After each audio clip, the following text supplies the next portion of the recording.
Most people believe they'd help a stranger in crisis.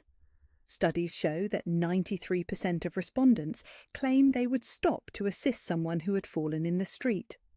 On the night of October 15th, during the worst thunderstorm Chicago had seen in 20 years, Elena Rossi proved that sometimes the most invisible person in the room is the only one with the courage to act. The rain hammered against the floor-to-ceiling windows of Romano's, each drop exploding like tiny grenades against the glass. Inside, the restaurant hummed with the nervous energy of wealthy patrons trapped by nature's fury. Crystal chandeliers cast warm light over mahogany tables where Chicago's elite nursed their second bottles of wine, their expensive shoes already forgotten under tables as they resigned themselves to an extended evening. Elena moved between the tables like a ghost in a stained white uniform, her dark hair escaping its regulation ponytail after 12 hours on her feet. The coffee pot in her left hand had been refilled so many times she'd lost count. Her right hand balanced 3 dessert plates with the practiced precision of someone who couldn't afford to drop anything. Not tonight. Not when the manager was already looking for reasons to cut staff. "Miss, this tiramisu is cold." The woman at table 7 didn't look up from her phone, her manicured nails clicking against the screen. Her husband wore a watch that cost more than Elena's annual rent. "I'll get you a fresh one right away." Elena's voice carried no irritation, though her feet screamed in protest as she turned back toward the kitchen. The mask never slipped. It couldn't. Thunder rolled across the city like God clearing his throat, and the lights flickered. Several patrons looked nervously at the windows where the storm raged with increasing violence. The weather service had issued warnings about flash flooding, but Romano's clientele didn't concern themselves with such mundane dangers. They had drivers waiting in underground garages and homes in neighborhoods where the streets didn't flood. Elena had taken the train to work that morning. The return trip was looking increasingly unlikely. "Table 12 wants to know if we're still serving the lobster special," called Marcus, the other evening server, as he rushed past with an armful of wine glasses. Dark crescents under his eyes matched Elena's own exhaustion. "Kitchen's backed up 30 minutes, Elena replied, without breaking stride. "Tell them 45, and they'll be grateful when it arrives early." The art of managing expectations.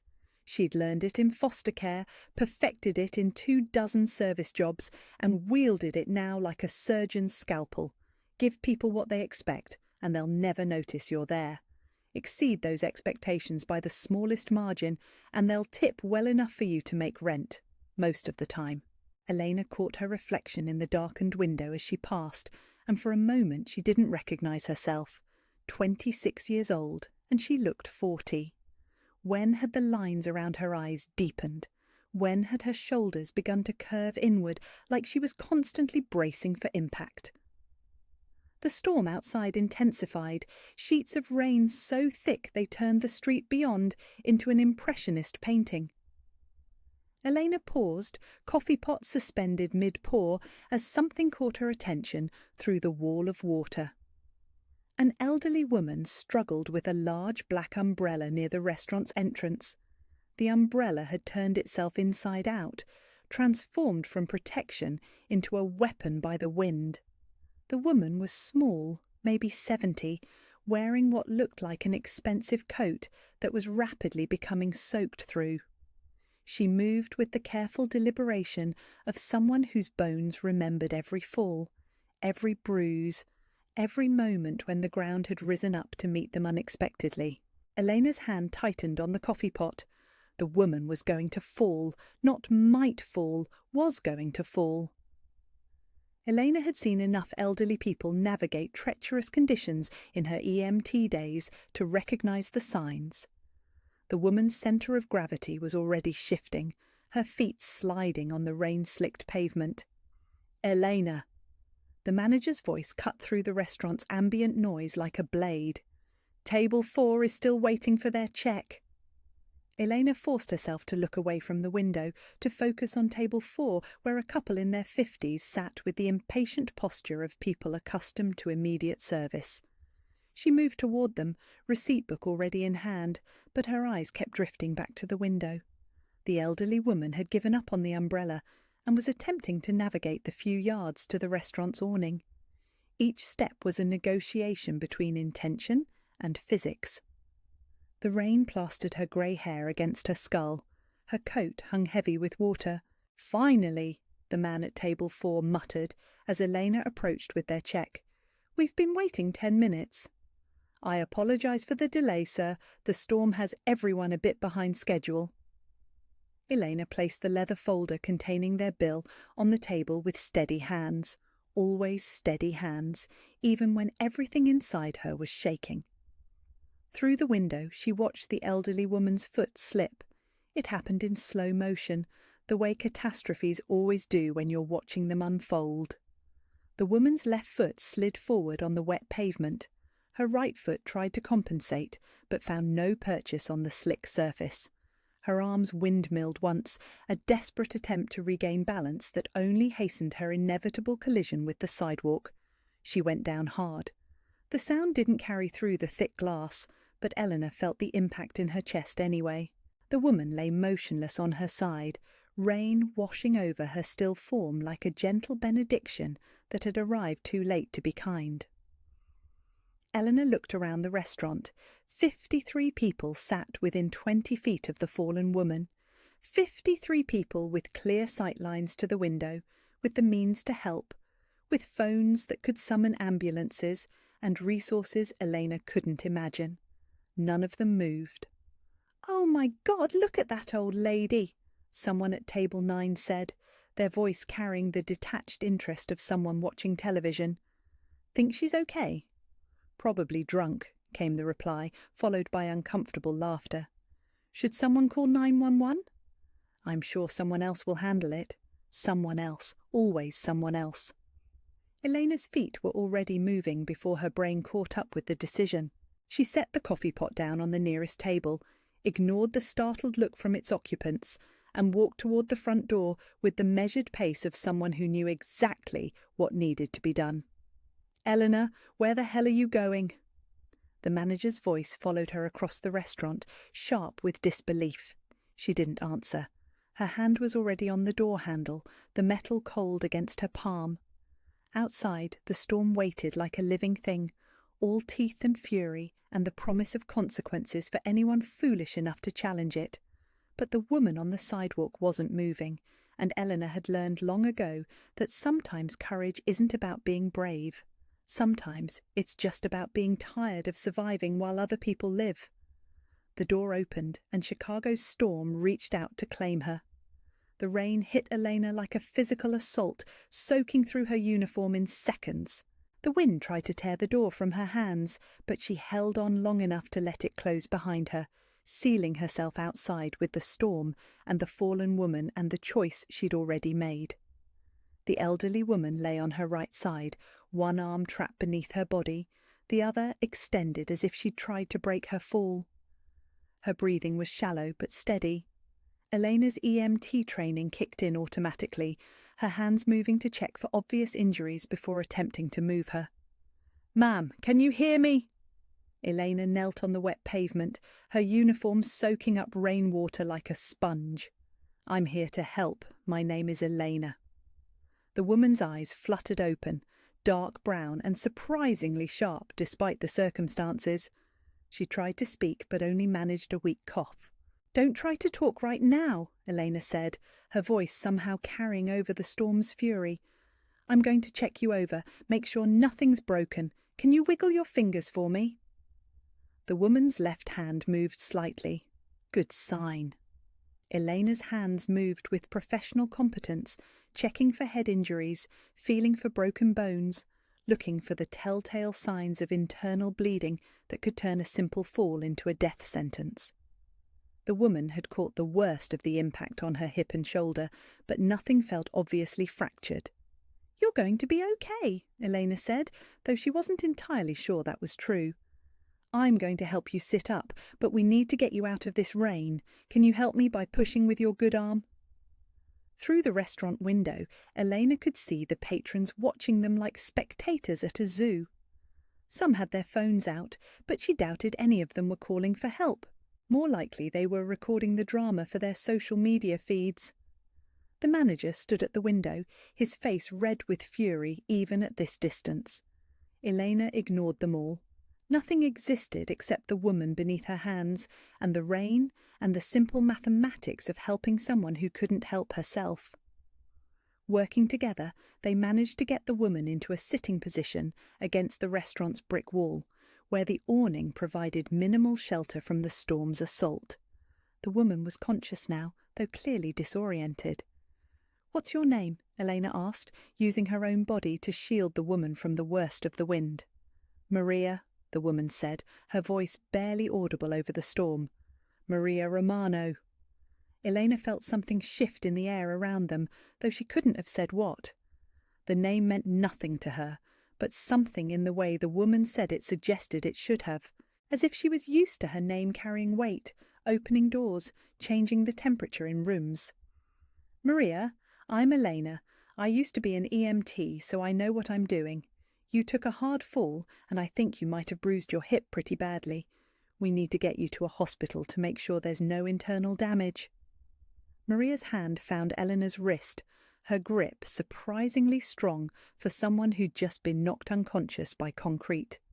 "Thank you," she whispered, and there was something in her voice that went beyond simple gratitude. "You didn't have to—" "Yes, I did." Elena's response surprised her with its certainty. "Of course I did." The ambulance arrived 12 minutes later, its red and blue lights painting the storm in emergency colours. Elena had called from her personal cell phone while keeping Maria conscious and as warm as possible. She'd given the dispatcher her location, Maria's condition, and her own EMT certification number from muscle memory. As the paramedics took over, Eleanor stepped back to give them room to work.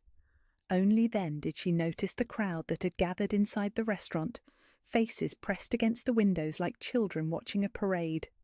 Their expressions ranged from curiosity to embarrassment to outright annoyance that their evening had been disrupted by someone else's misfortune. Her phone buzzed with a text message. "You're fired. Clean out your locker tomorrow. Jim." Elena stared at the screen for a long moment, rain mixing with something that might have been tears on her cheeks. 15 months of perfect attendance, of accepting extra shifts, of covering for other people's mistakes, and it ended with a text message because she'd chosen to help someone. "Miss?" One of the paramedics was talking to her. "Are you riding with us? She keeps asking for Elena." Elena looked through the ambulance's open doors at Maria, who was now strapped to a gurney but whose eyes were alert and focused entirely on her. There was something in that gaze that Elena couldn't quite identify. Not just gratitude, but something deeper. Recognition, maybe. As if Maria was seeing something in Elena that Elena herself didn't know was there. "Yes," Elena said, climbing into the ambulance without a backward glance at the restaurant or the job she'd just lost, or the crowd of people who would go home to their warm, dry houses with a story about the crazy waitress who'd risked everything for a stranger. As the ambulance pulled away from Romano's, Eleanor caught a glimpse of her reflection in the window. For the first time in years, she looked like herself again. Soaked, unemployed, and facing an uncertain future, but undeniably, recognisably herself. The storm followed them through the city streets, but Eleanor no longer felt like she was running from it. She was riding straight through its heart toward whatever waited on the other side, and watching from the shadows across the street, unnoticed by anyone in the chaos of the moment, a black sedan with tinted windows pulled away from the curb to follow the ambulance through the storm-dark streets. The fake emergency call came at 9:47 a.m. on a Tuesday, precisely when Elena would normally be accompanying Maria to her weekly physical therapy appointment.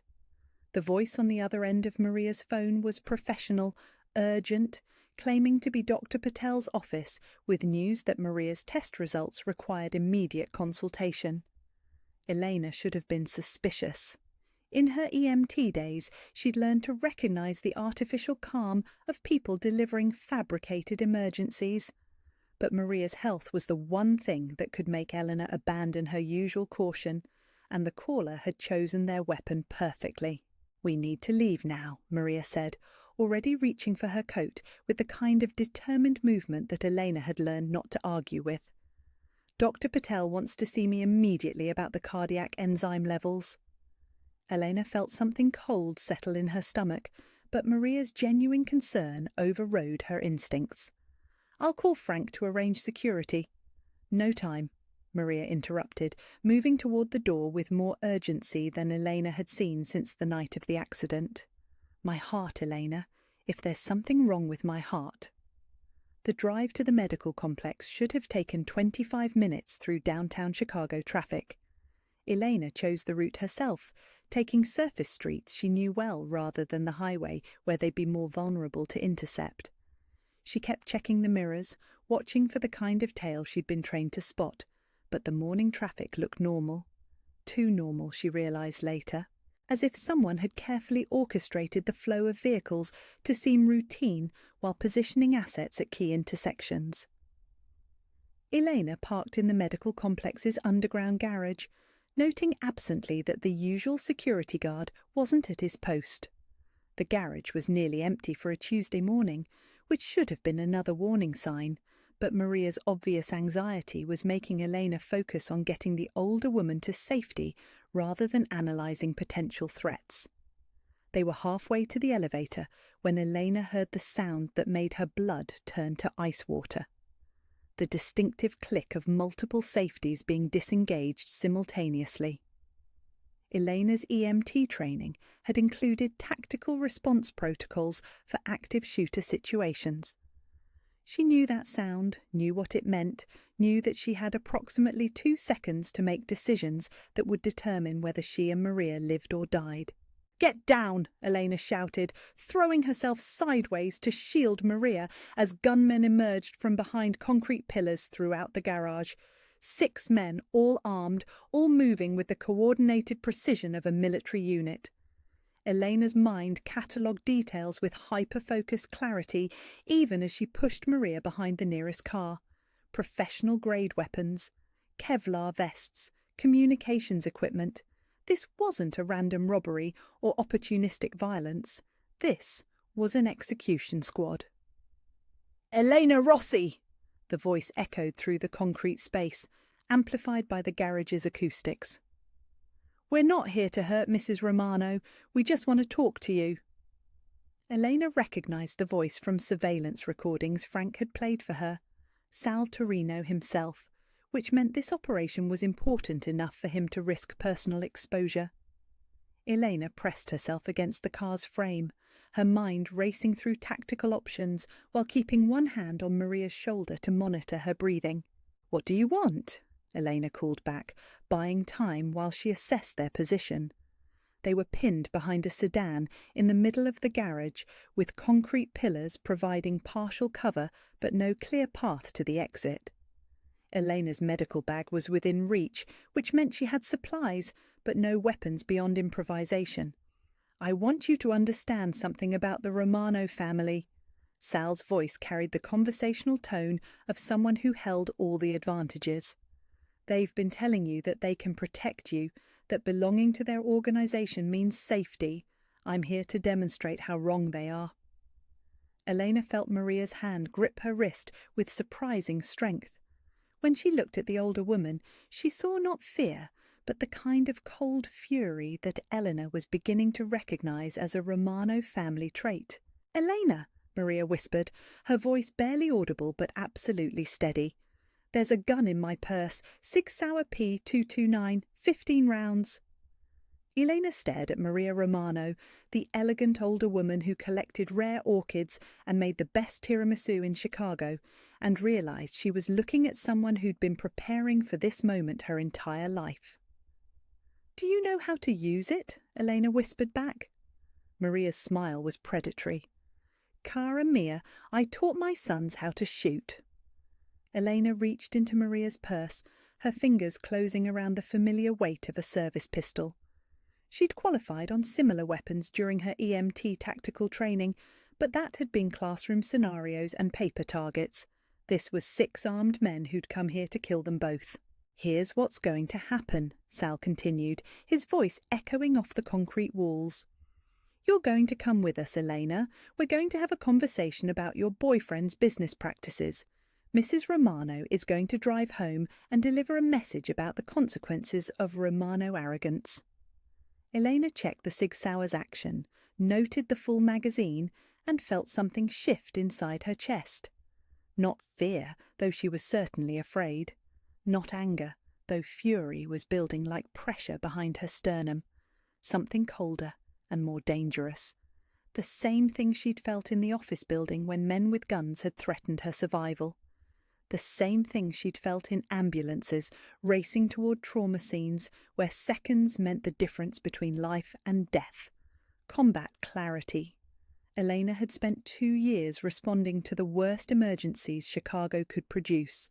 She'd performed CPR in gang crossfire, had extracted victims from car wrecks while drunk drivers tried to flee the scene, had talked jumpers down from bridges while their families screamed threats from below. She'd learned to function when adrenaline made other people freeze, to make life and death decisions when hesitation meant people died. Sal Torino had made a fundamental miscalculation. He'd assumed that Elena Rossi was a liability to the Romano family, a weakness to be exploited. He'd failed to consider that she might be a weapon. "Maria," Elena whispered, "when I say go, I need you to stay low and move toward that pillar behind us. Can you do that?" "Elena, you can't." "Can you do that?" Maria studied Elena's face and saw something that made her nod slowly. "Yes." Elena rose slightly, using the car's side mirror to get a visual on the gunmen's positions. 3 behind the pillar to her left, 2 using cars for cover to her right, 1, Sal himself, standing in the open near the elevator, confident in his overwhelming advantage. Elena had learned tactical medicine in situations where the battlefield could shift in seconds, where treatment protocols had to adapt to changing conditions, where the difference between success and failure was the ability to improvise under pressure. She looked at her medical bag, at the supplies she carried to thousands of emergency calls, and realized she was looking at an arsenal. "When someone tries to kill the people you love," Elena said quietly, "you don't survive by being afraid. You survive by being scarier than they are." Elena opened her medical bag and began assembling weapons from medical supplies. The IV stand from Maria's recent hospital discharge, metal and weighted. The emergency flares from her trauma kit, chemical and incendiary. The adrenaline injector, pressurized and caustic if deployed creatively. "Go," Elena said. Maria moved with surprising speed toward the concrete pillar, drawing attention and gunfire that gave Elena the opportunity she needed. Elena rolled left, coming up behind the adjacent car with the Sig Sauer in her right hand and an improvised chemical weapon in her left. The first gunman never saw her coming. Elena put 2 rounds center mass before he could adjust his aim, professional placement that dropped him instantly. The second tried to pivot toward her position, but Elena's emergency flare caught him in the face, chemical burning that left him screaming and blinded. "She's armed!" Sal's voice had lost its conversational calm, replaced by the sharp urgency of someone whose careful plan was disintegrating. "Take her down!" Elena was already moving, using the garage's layout like a 3-dimensional chessboard. She'd memorized the positions, the sight lines, the cover options. 2 gunmen converged on her previous position, while she flanked them from an angle they hadn't anticipated. The IV stand made an effective club when swung with the full force of someone who'd lifted patients and equipment for years. Elena brought it down on the 3rd gunman's weapon hand, heard bones break, followed up with the Sig Sauer at close range, 4 down, 2 remaining, plus Sal. Elena's breathing was steady, her heartbeat controlled. This was emergency medicine at its most fundamental level. Triage under fire, life and death decisions made in seconds, the application of training to circumstances that existed outside normal human experience. The 4th gunman tried to use suppressing fire to pin her down, but Elena had already moved, rolling under the nearest car and emerging on his blind side. 2 more rounds, centre mass, professional and efficient. The 5th man was smarter, more cautious, using Maria's position near the pillar to limit Elena's angles of attack. But Elena had advantages he hadn't considered. She knew Maria Romano, knew that the older woman was far from helpless, knew that apparent vulnerability could be a tactical deception.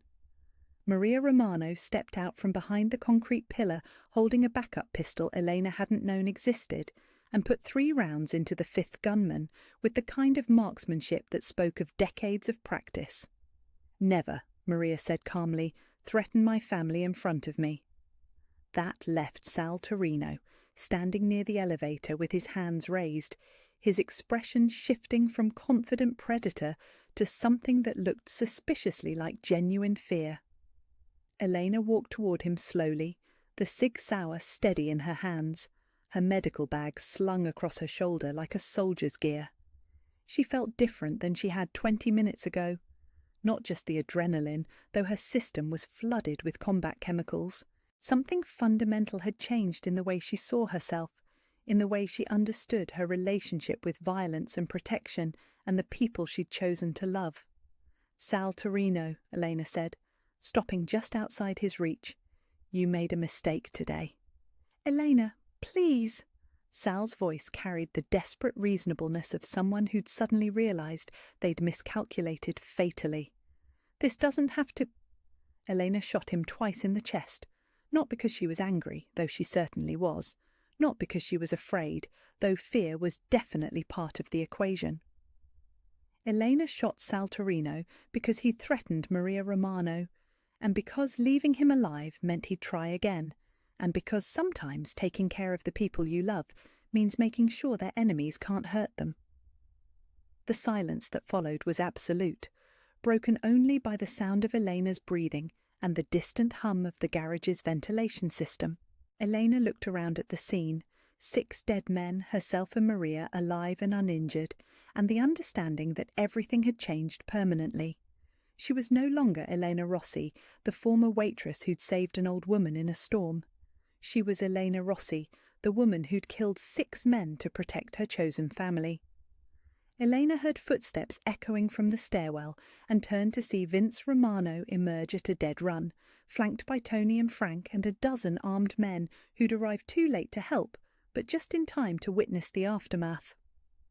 Vince stopped dead when he saw the scene, his eyes moving from the bodies to Elena, to the gun in her hand, to the expression on her face that told him everything he needed to know about what had happened and what it meant.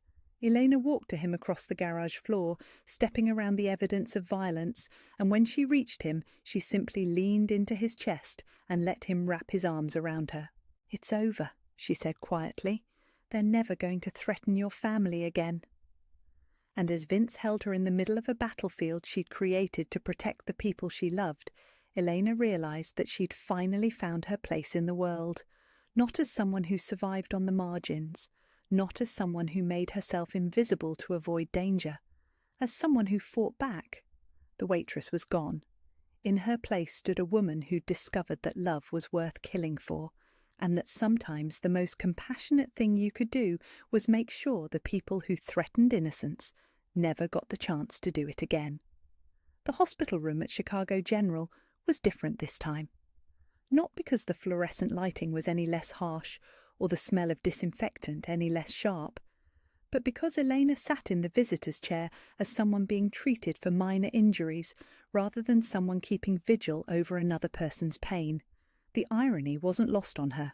Doctor Patel finished examining the defensive wounds on Elena's hands, scrapes from the concrete garage floor, a small cut from broken glass, nothing serious, and stepped back with the kind of professional expression that meant he had questions he wasn't sure he should ask. "Physically, you're fine," he said carefully. "No concussion, no serious lacerations. The trauma counsellor would like to speak with you before you're discharged." Elena looked past him to where Vince stood by the window, his posture suggesting barely controlled violence, despite the expensive suit and careful grooming. He'd been silent since the police had finished their initial interviews, since the security cameras from the medical complex had corroborated Elena's story of self-defense, since the federal agents had asked their careful questions about organized crime and territorial disputes. "I don't need a trauma counselor," Elena said quietly. "I need to go home and make sure Maria is okay." "Doctor." Patel glanced at Vince, then back at Elena. "Elena, you killed 6 men this morning. That's not something most people process easily, regardless of the circumstances." Elena felt something shift inside her chest, not guilt or shock, but something closer to impatience. "Dr. Patel, I spent 2 years as an EMT watching people die because other people made selfish or violent choices. I've held children while they bled out from drive-by shootings. I've tried to save women whose boyfriends beat them to death. I've done CPR on homeless veterans who froze to death because society decided they didn't matter enough to shelter." She paused, meeting his concerned gaze directly. "Today, 6 men tried to kill me and an innocent 73-year-old woman because they wanted to hurt someone I love. I stopped them. I'm not traumatized by that, doctor. I'm satisfied by it." The silence that followed was heavy with implications. "Doctor." Patel looked like he wanted to argue, to insist that normal people didn't respond to lethal violence with calm satisfaction. But Elena was beginning to understand that she'd never been normal people, and that pretending otherwise had been a survival mechanism that no longer served her. Vince moved from the window to stand beside her chair, his hand settling on her shoulder with the kind of possessive protectiveness that would have worried her a week ago. Now it felt like coming home. "Elena's right," Vince said, his voice carrying the quiet authority that made hospital administrators and federal agents pay attention. "She defended herself and my mother with extraordinary courage. We're taking her home now." Dr. Patel nodded reluctantly and left them alone in the sterile room that smelled like antiseptic and difficult decisions. Elena looked up at Vince, noting the way exhaustion and relief and something that looked like awe played across his features. "How's Maria?" Elena asked. "Furious that she missed most of the action while reloading," Vince replied, and Elena caught a glimpse of his rare, genuine smile.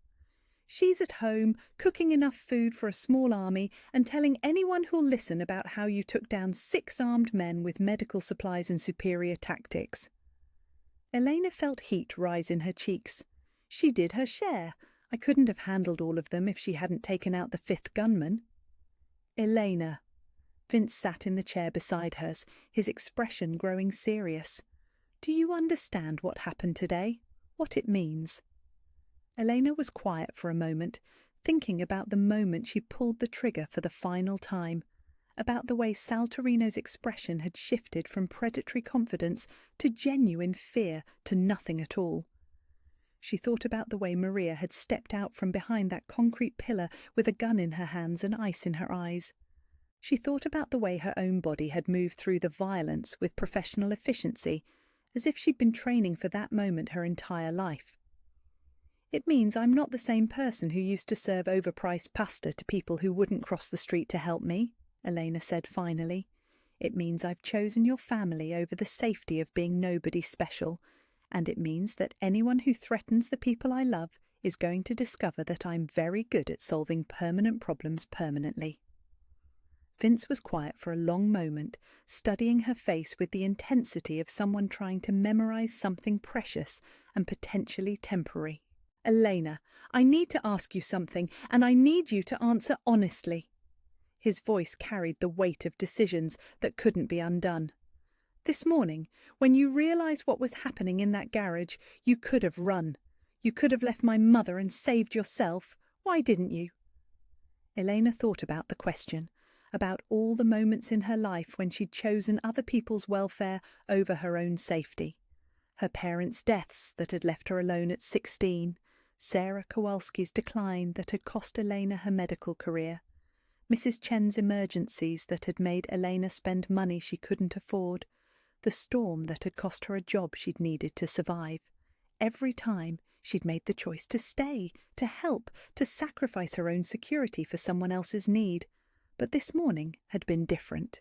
This morning, she hadn't chosen to help someone else instead of protecting herself. This morning, she'd chosen to protect her family. Her real family, the people who'd made her feel visible and valuable and worthy of love for the first time in her adult life. Because they weren't just threatening Maria, Elena said quietly. They were threatening us, our future, our family, our right to exist without constantly looking over our shoulders. She paused, meeting Vince's dark eyes directly. I didn't save your mother, Vince. I saved our life together. The words hung in the air between them like a bridge across an impossible distance.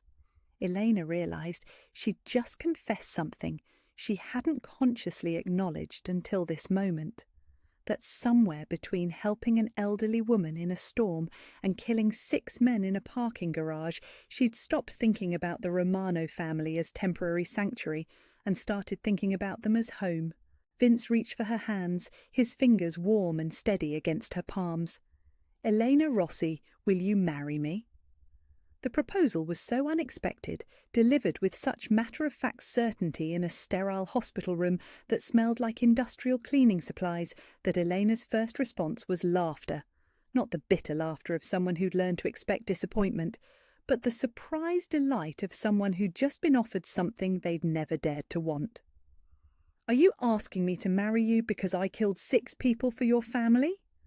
I'm asking you to marry me because you chose to kill 6 people for our family, Vince corrected, because you looked at a life where you'd always be a target for my enemies and decided it was worth fighting for.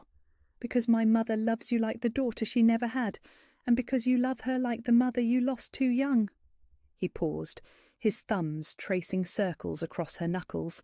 And because somewhere between watching you save my mother's life and watching you take 6 lives to protect her, I realised that I can't imagine existing in a world where you're not beside me. Elena looked at their joined hands, at the defensive wounds from the morning's violence and the expensive suit that couldn't quite disguise the fact that Vincenzo Romano was a man who'd built his life around the application of controlled brutality. She looked at the hospital room around them, at the evidence of a world where love came with the constant possibility of violence, where protection meant accepting that sometimes good people had to do terrible things to preserve what mattered most. Yes, she said simply, yes, I'll marry you. Vince's kiss tasted like relief and promise, and the kind of commitment that meant forever, regardless of what forever might cost. When they broke apart, Eleanor realised that she felt different than she had that morning. Not just because she'd discovered her own capacity for lethal violence, though that was part of it. Something more fundamental had shifted. For the first time in her life, Elena Rossi felt powerful. Not the desperate, scrambling power of someone trying to survive impossible circumstances, but the quiet confidence of someone who belonged exactly where they were, who'd found their place in the world and was prepared to defend it against all challenges. There's something else, Vince said, reaching into his jacket pocket. Maria wanted me to give you this. He handed Elena a small velvet box that opened to reveal a ring that took her breath away. Not because of the size of the diamond, though it was certainly impressive, but because of what it represented. The ring was vintage, elegant, with the kind of craftsmanship that spoke of family heritage and generational commitment. It was my grandmother's, Vince explained. Maria's been saving it for the woman who proved herself worthy of being a Romano wife. She said you earned it this morning. Elena slipped the ring onto her finger, noting how perfectly it fit, how right it looked against her skin. She'd worn a uniform for most of her adult life, EMT blues, restaurant whites, the invisible costume of service work that made her forgettable and replaceable. The engagement ring transformed her hand into something that belonged to a woman who mattered, who was seen, who was claimed and cherished and protected. As they left the hospital together, Elena caught their reflection in the glass doors and realised she was looking at different people than had entered that building. Vince walked with the satisfied confidence of a man who'd found his perfect partner, someone who could match his strength and complement his protection with her own fierce loyalty. and Elena walked with the assured grace of a woman who discovered that love wasn't about finding someone to take care of her. It was about finding someone worth taking care of, someone worth fighting for, someone worth killing for if necessary. The waitress who'd helped an elderly woman in a storm was gone forever. In her place stood Eleanor Romano, future wife and current deadly protector of a family that had taught her what it meant to be truly seen, truly valued, and truly home. Tomorrow there would be wedding plans and territory consolidation and the ongoing business of organised crime. But today, Elena was content to walk out of Chicago General Hospital beside the man she loved, wearing the ring that marked her as family, carrying the quiet satisfaction of someone who'd discovered exactly who she was meant to be. A Romano, a protector, a woman who'd found her strength and wasn't afraid to use it. 6 months later, the Romano estate gardens bloomed with late spring flowers and the kind of joy that comes from surviving something that should have destroyed you. Elena stood in the bridal suite, looking at herself in the full-length mirror that reflected a woman she was still learning to recognize. The wedding dress was Maria's choice, vintage Italian silk with hand-sewn pearls, elegant enough for European royalty, but simple enough to move in if someone tried to crash the reception with hostile intent. Elena had insisted on that last requirement. "You look like a queen," Mrs. Chen said from her chair beside the window, her voice warm with the satisfaction of someone who'd lived long enough to see love triumph over circumstances. She'd recovered fully from her heart episode, thanks to the comprehensive medical care that came with being family to the Romanos, and had spent the morning helping Elena prepare for a wedding that would have been impossible to imagine 7 months ago. "I feel like someone playing dress-up in someone else's life," Elena replied, adjusting the neckline that concealed the small scar on her collarbone, a souvenir from the parking garage confrontation that had become her final examination in Romano family membership. "Good," Maria Romano said, entering the suite with the kind of maternal authority that transformed any space into her personal domain. "That means you understand how extraordinary this is, how precious. The moment you start taking miracles for granted is the moment they stop feeling like gifts." Elena turned to face the woman who'd become the mother she'd lost too young, noting how Maria moved with renewed strength and confidence. The physical therapy had worked, but more importantly, the knowledge that her family was complete and protected had given Maria the kind of peace that no medical intervention could provide. "Are you ready for this, cara mia?" Maria asked, approaching with the Romano family tiara, a delicate creation of diamonds and pearls that had crowned Romano brides for 4 generations. Elena thought about the question as Maria settled the tiara into her dark hair. Ready for marriage to a man whose business involved the careful application of violence and the management of territory through methods that existed outside conventional law. Ready for a life where love came with the constant awareness that enemies would always be looking for weaknesses to exploit.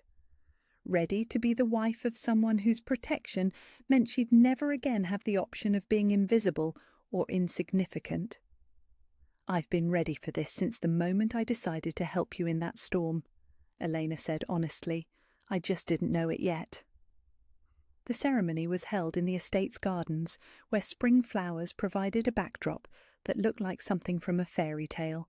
Elena had wanted something small and private, but the Romano family's definition of intimate apparently included 200 guests who represented the complex network of allies, business partners and extended family that comprised Vincenzo Romano's world. Elena walked down the makeshift aisle on Tony Benedetto's arm, the closest thing to a father figure she'd had since her parents died, and felt the weight of 200 pairs of eyes assessing her with the careful attention of people who understood that she represented the future of their organization. Some faces showed approval, others curiosity, all of them the kind of respectful attention that came with knowing she'd proven herself capable of lethal violence in defense of the family they served. But Elena's focus was entirely on the man waiting for her at the altar. Vincenzo Romano wore a black tuxedo that transformed him from merely handsome into something that belonged in Renaissance paintings, but it was his expression that made Elena's breath catch. He looked at her like she was the answer to questions he'd been asking his entire life, like she was the missing piece that made everything else make sense. When Eleanor reached him, Vince took her hands with the same gentle reverence he'd shown that first night in the hospital, and Eleanor felt the rightness of the moment settle into her bones, like coming home after a long journey through dangerous territory. The ceremony itself was a blend of traditional Catholic liturgy and Romano family customs that spoke of generations of marriages that had survived wars, economic disasters, and the constant threat of violence that came with their chosen profession. Elena repeated vows that promised to honour and protect rather than simply love and obey, understanding that Romano wives were partners in every sense of the word. When the priest pronounced them husband and wife, Vince's kiss tasted like triumph and promise, and the kind of forever that some people spent entire lifetimes searching for. The applause that erupted from their guests carried the satisfaction of people who'd witnessed something rare and precious, love that had been tested by fire and emerged stronger than steel. The reception was held in the estate's ballroom, where crystal chandeliers cast warm light over tables laden with food that represented the best of Italian-American tradition. Elena moved through the celebration like a queen holding court, accepting congratulations from federal judges and construction union leaders, from restaurant owners and import company executives, from all the people whose lives intersected with Romano family business in ways that range from entirely legitimate to creatively interpreted. Elena was talking with the wife of a Chicago alderman when she heard the commotion near the entrance. Not the dangerous kind of disturbance that would have had security reaching for weapons, but the excited murmur that meant something unexpected and delightful was happening. Through the crowd, Eleanor saw an elderly man struggling with an elegant walking cane, his expensive overcoat dripping with spring rain. He was small, maybe 80, with the kind of weathered dignity that spoke of surviving more than his fair share of life's difficulties. What made Elena's breath catch was the way he moved, the careful deliberation of someone whose bones remembered every fall, every bruise, every moment when the ground had risen up to meet them, unexpectedly.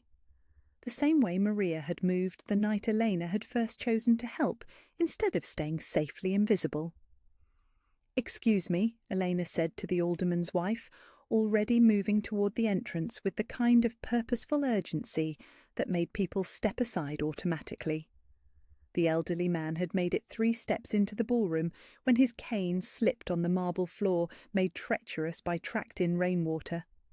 Elena watched his centre of gravity shift, saw his free hand reach out for balance that wasn't there, recognised the physics of an inevitable fall. Elena moved without conscious thought, reaching the old man just as his feet went out from under him. She caught him with practised efficiency, supporting his weight while helping him regain his footing, her wedding dress flowing around them like silk armour. "I've got you," Elena said automatically, her voice carrying the professional calm she'd developed during 2 years of emergency medicine. "You're safe. Let me help you get somewhere dry." The ballroom had gone quiet. 200 guests watching their new queen demonstrate the same compassion that had brought her into their family in the first place.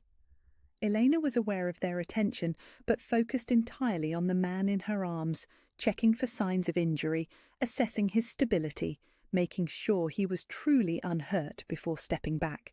"Thank you," the old man said, his voice carrying genuine gratitude and something that sounded like recognition. "You must be Elena Romano." "I am." Elena smiled, noting how the man's eyes sparkled with the kind of mischief that reminded her powerfully of her new husband. "And you are?" "Giuseppe Torino," the man replied, and Elena felt the temperature in the ballroom drop 20 degrees. Sal's grandfather, former head of the Torino family.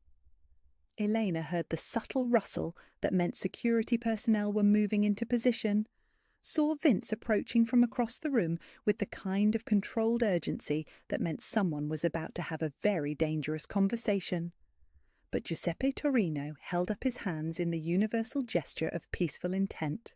"I came to offer my congratulations," he said, his voice carrying clearly across the suddenly tense ballroom, "and to formally acknowledge that the territorial dispute between our families died with my grandson's poor judgment."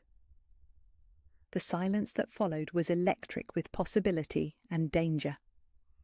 Elena realized she was standing at the center of a moment that could either solidify peace or ignite a war that would consume half of Chicago's organized crime infrastructure. She also realized that Giuseppe Torino was still unsteady on his feet, still recovering from his near fall, still an elderly man who'd come alone to a gathering of his former enemies to make a gesture of respect that required considerable courage. "Mr. Torino," Elena said clearly, her voice carrying to every corner of the ballroom, "would you like to sit down? You've had a difficult evening, and I'd be honoured to make sure you're comfortable while you're a guest in our home." The gesture was perfect in its simplicity. Elena Romano, on her wedding day, offering hospitality to the grandfather of the man she'd killed in defence of her family. Not forgiveness, because some things couldn't be forgiven, but acknowledgement that cycles of violence could be broken by people who chose compassion over revenge. Giuseppe Torino's smile was warm and genuine. "I would be very grateful for your kindness, Mrs. Romano." As Elena helped Giuseppe to a chair and signalled for someone to bring him wine and food, she caught sight of Vince watching from across the room. His expression carried pride and admiration, and something that looked suspiciously like awe, as if he was seeing her clearly for the first time and marvelling at what he'd found. The rest of the reception passed in a blur of music and laughter and the kind of celebration that comes from surviving impossible circumstances and emerging stronger than before. Elena danced with her new husband while 200 guests toasted their future, while Maria beamed with maternal satisfaction, while Mrs. Chen wiped away tears of joy from her corner table, where she held court with other elderly women who lived long enough to recognize true love when they saw it. Near midnight, Elena found herself in the estate's kitchen with Maria, both of them still in their formal wear, sharing leftover wedding cake and the kind of quiet intimacy that comes after momentous occasions have been successfully navigated. "So," Maria said, cutting another slice of cake with the satisfied efficiency of someone who'd orchestrated a perfect evening, "how does it feel to be Elena Romano?" Elena thought about the question as she watched rain streak the kitchen windows, the same kind of gentle spring rain that had been falling the night she'd first chosen to help rather than remain safely invisible. 7 months ago, she'd been a waitress living paycheck to paycheck, invisible to everyone except the people who needed her services. Tonight, she was the wife of one of Chicago's most powerful men, the daughter of a woman who'd survived decades of danger and uncertainty, the queen of an organization that protected its own with lethal efficiency. "It feels like coming home," Elena said finally. "Like everything that happened before was just preparation for being here, with this family, in this life." Maria's smile carried the satisfaction of a woman whose matchmaking instincts had proven flawless. "Good, because tomorrow the real work begins." Elena raised an eyebrow. "Real work?" "Running this family alongside my son, managing the legitimate businesses, overseeing the charitable foundations, making sure the next generation understands that power comes with responsibility." Maria paused, her expression growing serious. "Elena, you proved you can protect this family with violence when necessary. Now you get to prove you can build something beautiful with the peace that violence purchased." As Elena considered the future that stretched out before her, filled with challenges and dangers and the kind of purposeful work that made survival feel like living, she realized that she was exactly where she belonged, not because circumstances had forced her into this life, but because she'd chosen it with full knowledge of what it would cost and what it would offer in return. The storm that had brought her into Maria Romano's life had been the beginning of everything. Tonight, wearing a wedding dress and a diamond tiara, sitting in a kitchen that smelled like celebration and possibility, Eleanor understood that some storms weren't disasters to be survived. Some storms were invitations to become the person you were always meant to be. Elena Romano, former waitress, current queen, forever protector of the family that had taught her what it meant to be truly seen, truly valued, and truly home. The transformation was complete. The new life had begun. And outside, the gentle rain continued to fall, washing the world clean for whatever came next. The emergency room at Chicago General smelled like disinfectant and desperation. Elena had forgotten how hospitals assault your senses the moment you walk through the doors. The harsh fluorescent lighting that makes everyone look like they're dying. The constant beeping of machines that count heartbeats and breaths, and the spaces between them. The way hope and fear hang in the air like competing perfumes. She sat in the uncomfortable plastic chair beside Maria Romano's bed, watching the older woman sleep. The doctors had confirmed Elena's initial assessment: severe bruising along the hip and shoulder, possible mild concussion, but no broken bones. Maria would be sore for weeks, but she'd survive. "You saved her life, you know." Dr. Patel pulled up a chair beside Elena, his scrubs wrinkled from a 12-hour shift that was nowhere near finished. "Another 10 minutes in that storm, with her core temperature dropping and that head injury, and we might be having a very different conversation." Elena nodded without taking her eyes off Maria's peaceful face. In sleep, the older woman looked fragile, vulnerable in a way that seemed at odds with the quiet authority Elena had sensed during their brief conscious moments together. "Are you family?" Dr. Patel asked, though something in his tone suggested he already knew the answer. "No, just someone who was there." Eleanor's fingers found the phone in her pocket, Jim's termination text still glowing on the screen whenever she accidentally activated it. Just someone who was there, and now wasn't anywhere at all. "Well, Maria's lucky you were. I've seen too many cases where people just walk by, assume someone else will handle it." He paused, studying Elena's profile. "You mentioned EMT certification on the intake forms." 2 years with Chicago Fire about 3 years ago." Elena's voice carried the weight of doors that had closed, opportunities that had slipped away like water through her fingers. "Had to leave when my foster mother got sick. Medical bills don't pay themselves." "Doctor?" Patel was quiet for a moment, and Elena wondered if she'd said too much. People didn't usually want to hear about the mathematics of survival, about how quickly life could reduce itself to a series of impossible choices between bad and worse. "The night shift coordinator mentioned we're short-staffed in the ER," he said eventually. "If you're interested in picking up some part-time hours, your certification's still valid. It's not much, but it's something." Eleanor felt something twist in her chest. Hope was dangerous when you couldn't afford disappointment. "I'll think about it." "Don't think too long. Good people who actually give a damn are harder to find than you'd imagine." Dr. Patel left Elena alone with Maria and the steady rhythm of the heart monitor.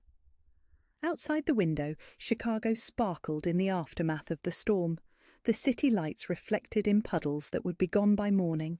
Elena had no idea what time it was, had lost track during the controlled chaos of the ambulance ride and the hospital intake process. Her phone rang. Unknown number. "Hello? Elena Rossi?" The voice was male, professional, with the kind of careful neutrality that suggested either a collections agency or law enforcement. "This is Elena. My name is Tony Benedetto. I represent the Romano family. I understand you assisted Mrs. Romano tonight." Elena's grip tightened on the phone. Family. Not just any family, but the Romano family, said like it should mean something, like it was supposed to carry weight. "I helped someone who fell, that's all." "That's more than most people would have done." There was approval in his voice, though Elena couldn't understand why that should matter to her. "Mr. Romano would like to express his gratitude personally.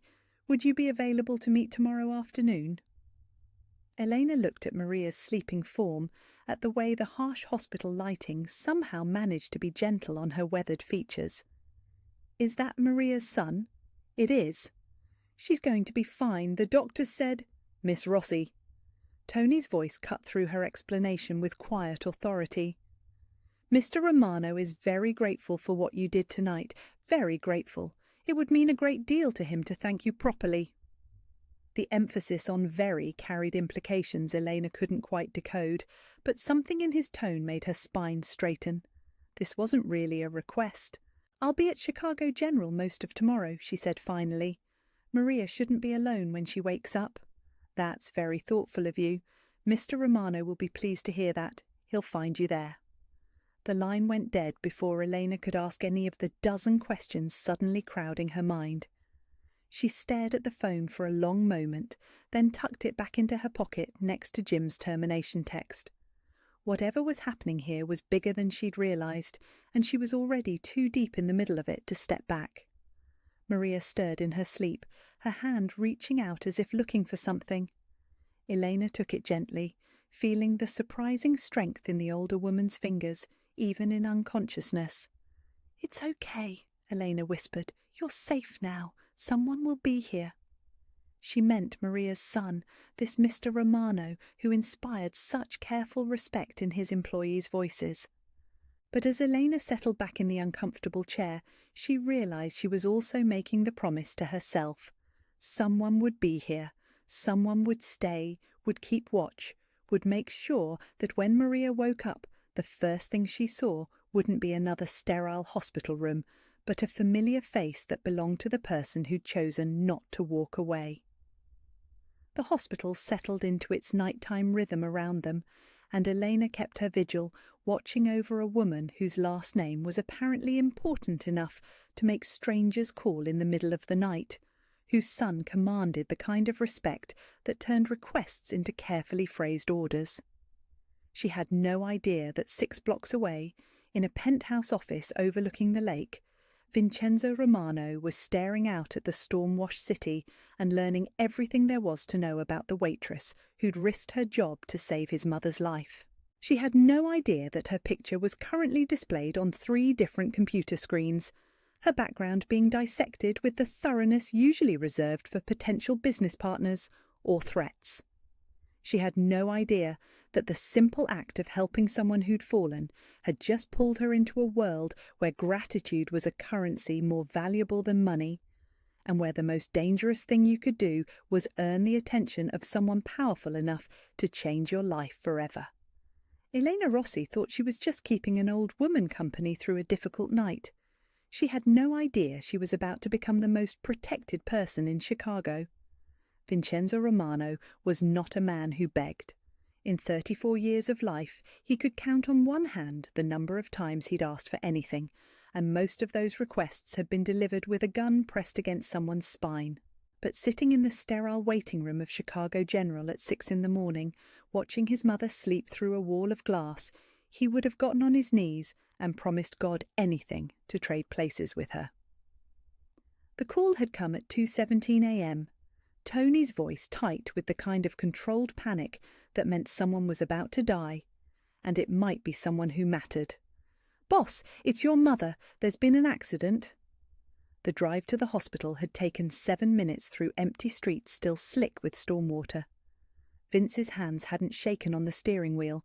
They never shook, not since his father had beaten that weakness out of him at age 12. But something cold and predatory had coiled itself around his spine, and it was still there now, waiting for someone to blame. "Mr. Romano?" "Doctor." Patel approached with the careful movements of a man who'd learned to read the temperature of dangerous rooms. "Your mother is stable. The injuries are painful, but not life-threatening. She was very fortunate." "Fortunate?" Vince's voice came out flat, emotionless.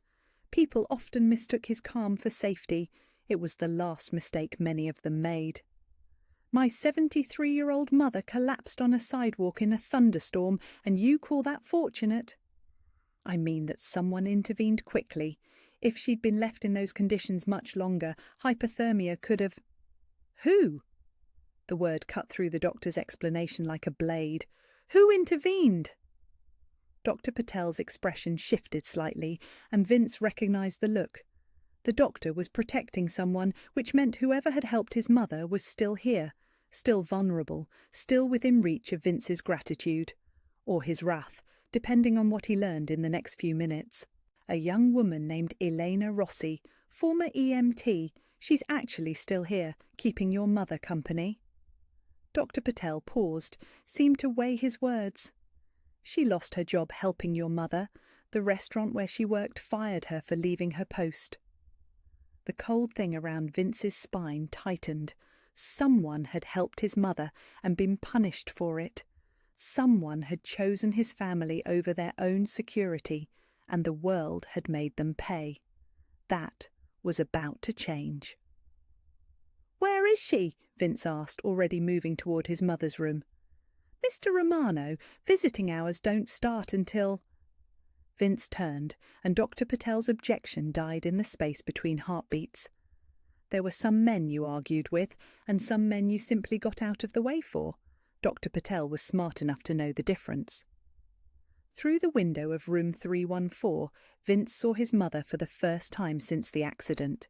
Maria Romano lay propped against white pillows, her grey hair spread across the hospital linens like spilled silver. She looked small, fragile, nothing like the woman who'd raised 4 sons in the middle of a war zone and never once flinched when the bullets started flying. Beside her sat a young woman with dark hair pulled back from a face that managed to be both exhausted and alert. She held his mother's hand with the gentle attention of someone keeping vigil, her thumb moving in small, soothing circles across Maria's knuckles.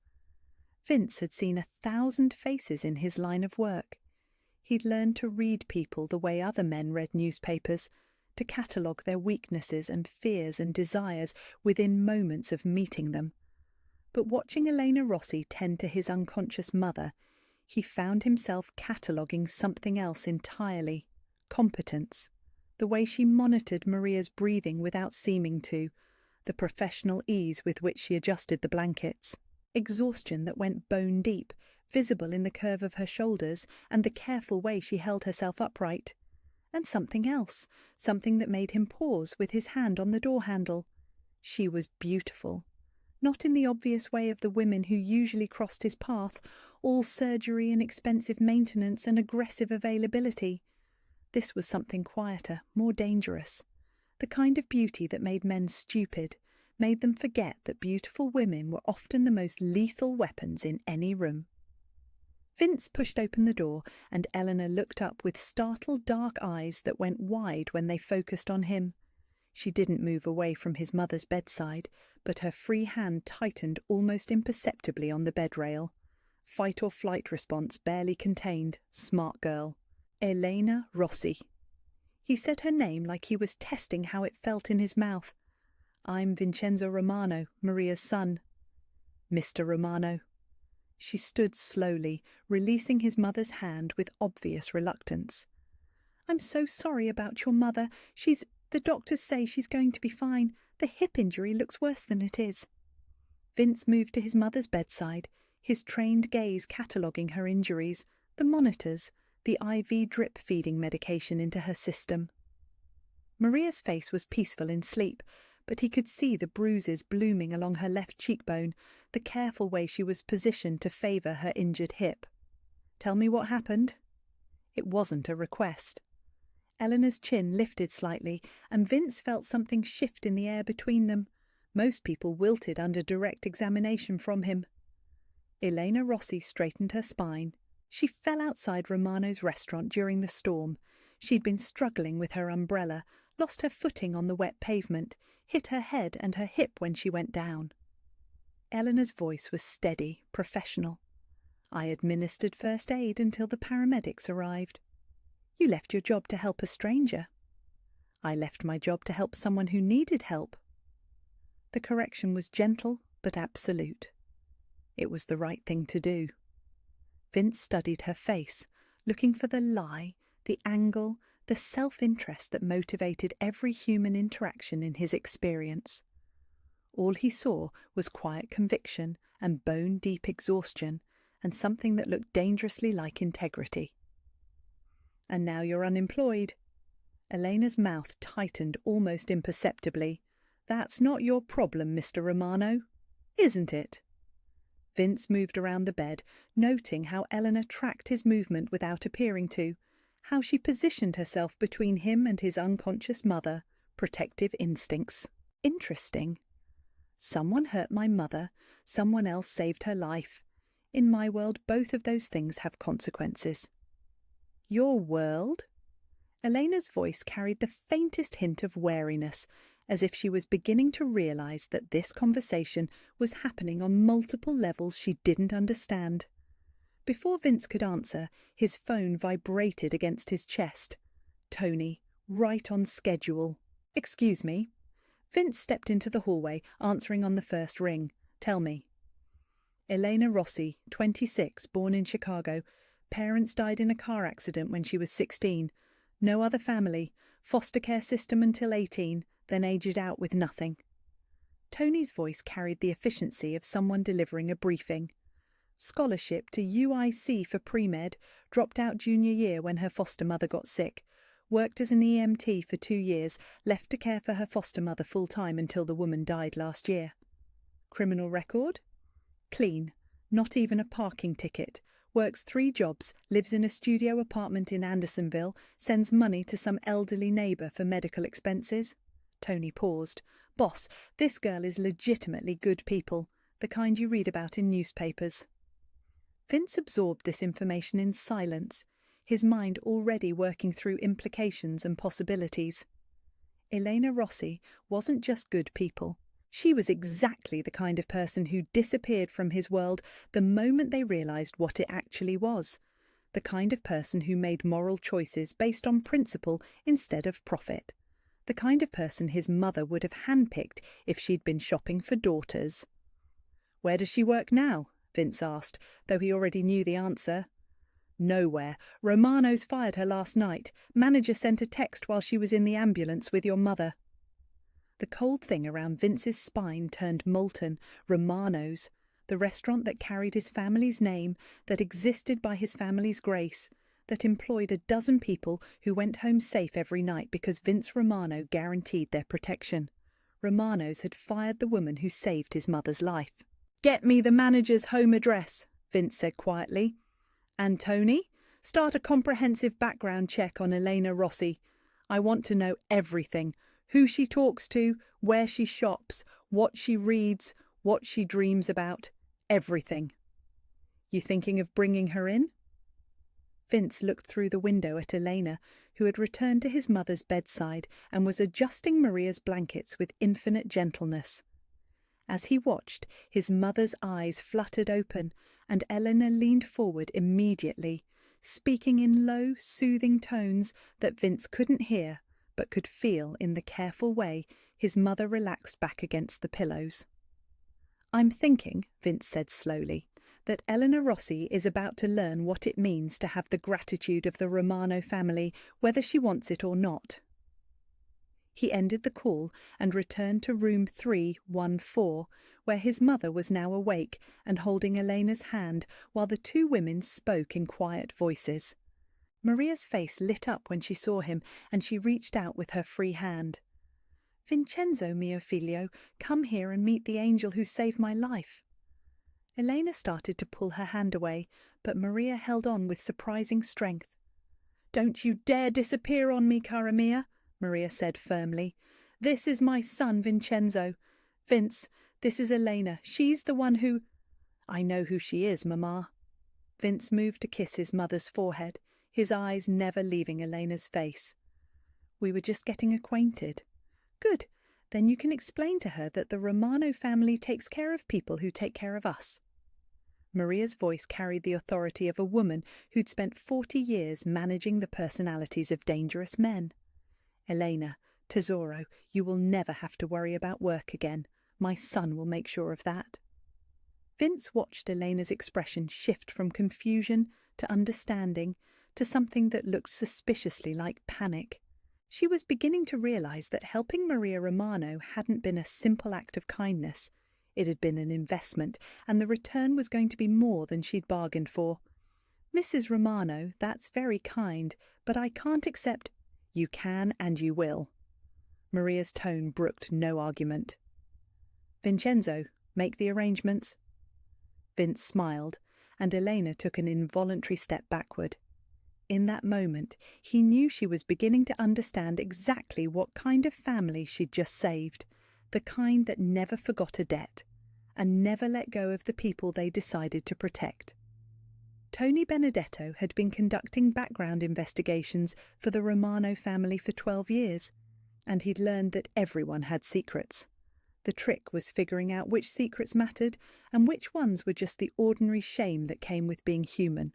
As he sat in his downtown office at 3 a.m, surrounded by computer screens and case files, he was beginning to realize that Elena Rossi's secrets weren't the kind that made people dangerous. They were the kind that made them extraordinary. The sealed juvenile records had taken 6 hours and 3 favors to access, but Tony had learned long ago that information was the most valuable currency in Chicago. What he'd found made him want to drive to Elena's apartment and apologize on behalf of a world that had systematically failed someone who deserved better. Elena Marie Rossi, born October 3rd, 1997. Parents: Michael Rossi, construction worker, and Catherine Rossi, substitute teacher. Only child. Honour roll student at St. Augustine's Academy until age 16, when her world had collapsed in the space between one heartbeat and the next. The accident report made for brutal reading. Black ice on Lakeshore Drive at 11:47 p.m. on a Tuesday in March. Michael Rossi had been driving home from a late shift, his wife beside him, when their Honda Civic had slid into oncoming traffic. The semi-truck driver hadn't had time to stop. Both parents died on impact. Eleanor had been at home, studying for her chemistry final. Tony scrolled through the foster care placement records, his jaw tightening with each entry. The Hendersons. Placement terminated after 3 weeks when Elena reported that Mr. Henderson was inappropriately interested in his teenage foster children. The Washingtons. Elena removed after 2 months when Mrs. Washington's boyfriend began selling drugs from the house. The Kowalskis. Elena aged out of the system while caring for her foster mother's advancing Alzheimer's. But it was the medical records that made Tony sit back in his chair and whistle softly through his teeth. During her placement with Sarah Kowalski, Elena had essentially become a live-in nurse. She'd administered medications, monitored blood pressure, managed doctor's appointments, and somehow maintained a 4.3 GPA while her foster mother's mind slowly disappeared. The University of Illinois had offered Eleanor a full scholarship for pre-med based on her academic record and a personal essay that her guidance counsellor had described as heartbreaking and inspiring in equal measure. Eleanor had accepted the scholarship. She'd lasted exactly 2 years and 4 months before Sarah Kowalski's condition deteriorated to the point where professional care became necessary, and Elena couldn't afford it. Tony found the financial records next. Elena had liquidated her college fund, the life insurance money from her parents' deaths that she'd been saving for medical school, to pay for Sarah's nursing home care. She'd dropped out of UIC 3 credits, shy of completing her pre-med requirements, and had taken a job with Chicago Fire Department's emergency medical services. The EMT supervisor's evaluation reports painted a picture of someone who approached emergency medicine like a calling rather than a career. Exceptional diagnostic instincts. Remains calm under extreme pressure. Has successfully talked 3 separate suicide attempts down from bridges. Requested assignment to the most dangerous districts. Volunteer record shows consistent pattern of working holidays and covering shifts for colleagues with family emergencies. Elena had worked for Chicago Fire for exactly 26 months before Sarah Kowalski's condition worsened again. This time, the nursing home couldn't handle her care needs. Elena had taken a leave of absence to care for Sarah full-time, surviving on her savings and part-time waitressing jobs until the older woman died peacefully in her sleep on a Tuesday morning in November. Tony found Sarah's death certificate and then Elena's employment records for the months that followed. She'd tried to return to Chicago Fire, but her position had been filled. She'd applied to nursing programs, but couldn't afford the tuition without her college fund. She'd finally settled into the restaurant industry, working her way up from dishwasher to server over the course of 8 months. The Romanos' hiring paperwork showed that Elena had been employed as a server for 15 months, perfect attendance record, no customer complaints, 3 commendations from management for handling difficult situations with grace.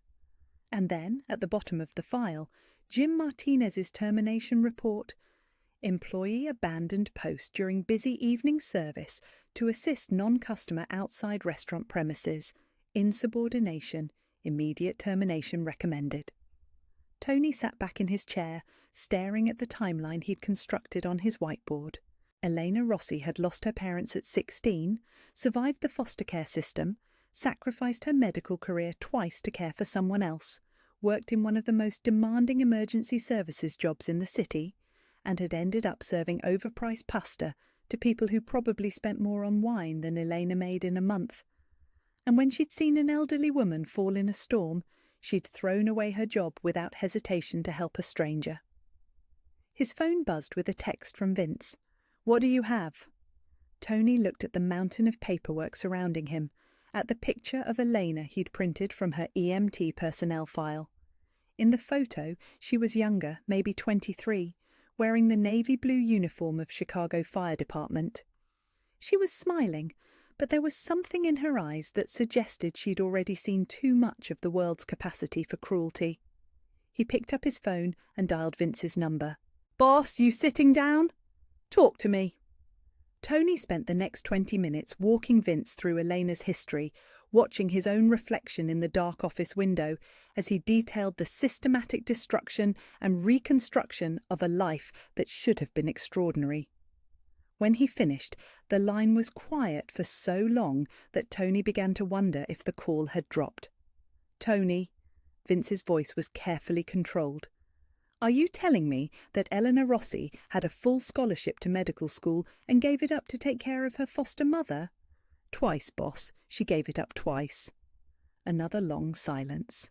"And she's been working at Romano's for over a year, and we never knew." "She's invisible, boss. That's her survival mechanism.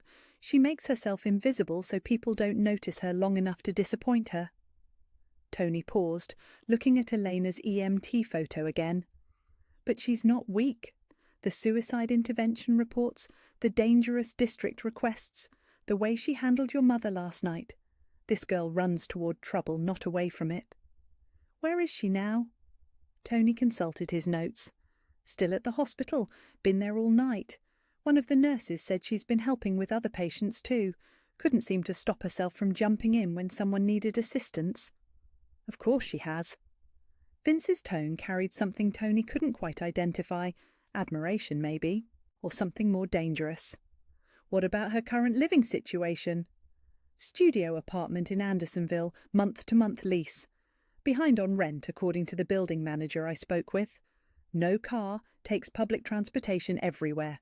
Sends $50 a month to an elderly neighbour named Mrs. Chen for prescription medications." Tony flipped through his notes. "Boss, this girl is barely surviving, but she's still taking care of other people." "Mrs. Chen?" 84 years old, widow, diabetes and heart condition. Elena does her grocery shopping, manages her medications, drives her to doctor's appointments. Has been for 8 months, ever since Mrs. Chen's daughter moved to Seattle." The silence stretched out again, and Tony waited. He'd worked for Vince Romano long enough to recognize the quality of quiet that meant someone's world was about to change permanently. "I want Elena Rossi protected," Vince said finally. 24/7 surveillance, but subtle. I don't want her to know." "How subtle we talking, boss?" "She goes to buy groceries. Someone makes sure she gets home safely. She takes the train to a job interview. Someone makes sure she doesn't get hassled by the usual predators. She helps her neighbour. Someone makes sure Mrs. Chen's medications are covered." Tony made notes, though he was beginning to suspect this protection detail was about to become the easiest assignment in Chicago. "What's the timeline on this?" "Indefinite." Vince's voice carried the weight of a decision that couldn't be undone. "Tony, Elena Rossi saved my mother's life and lost her job for it.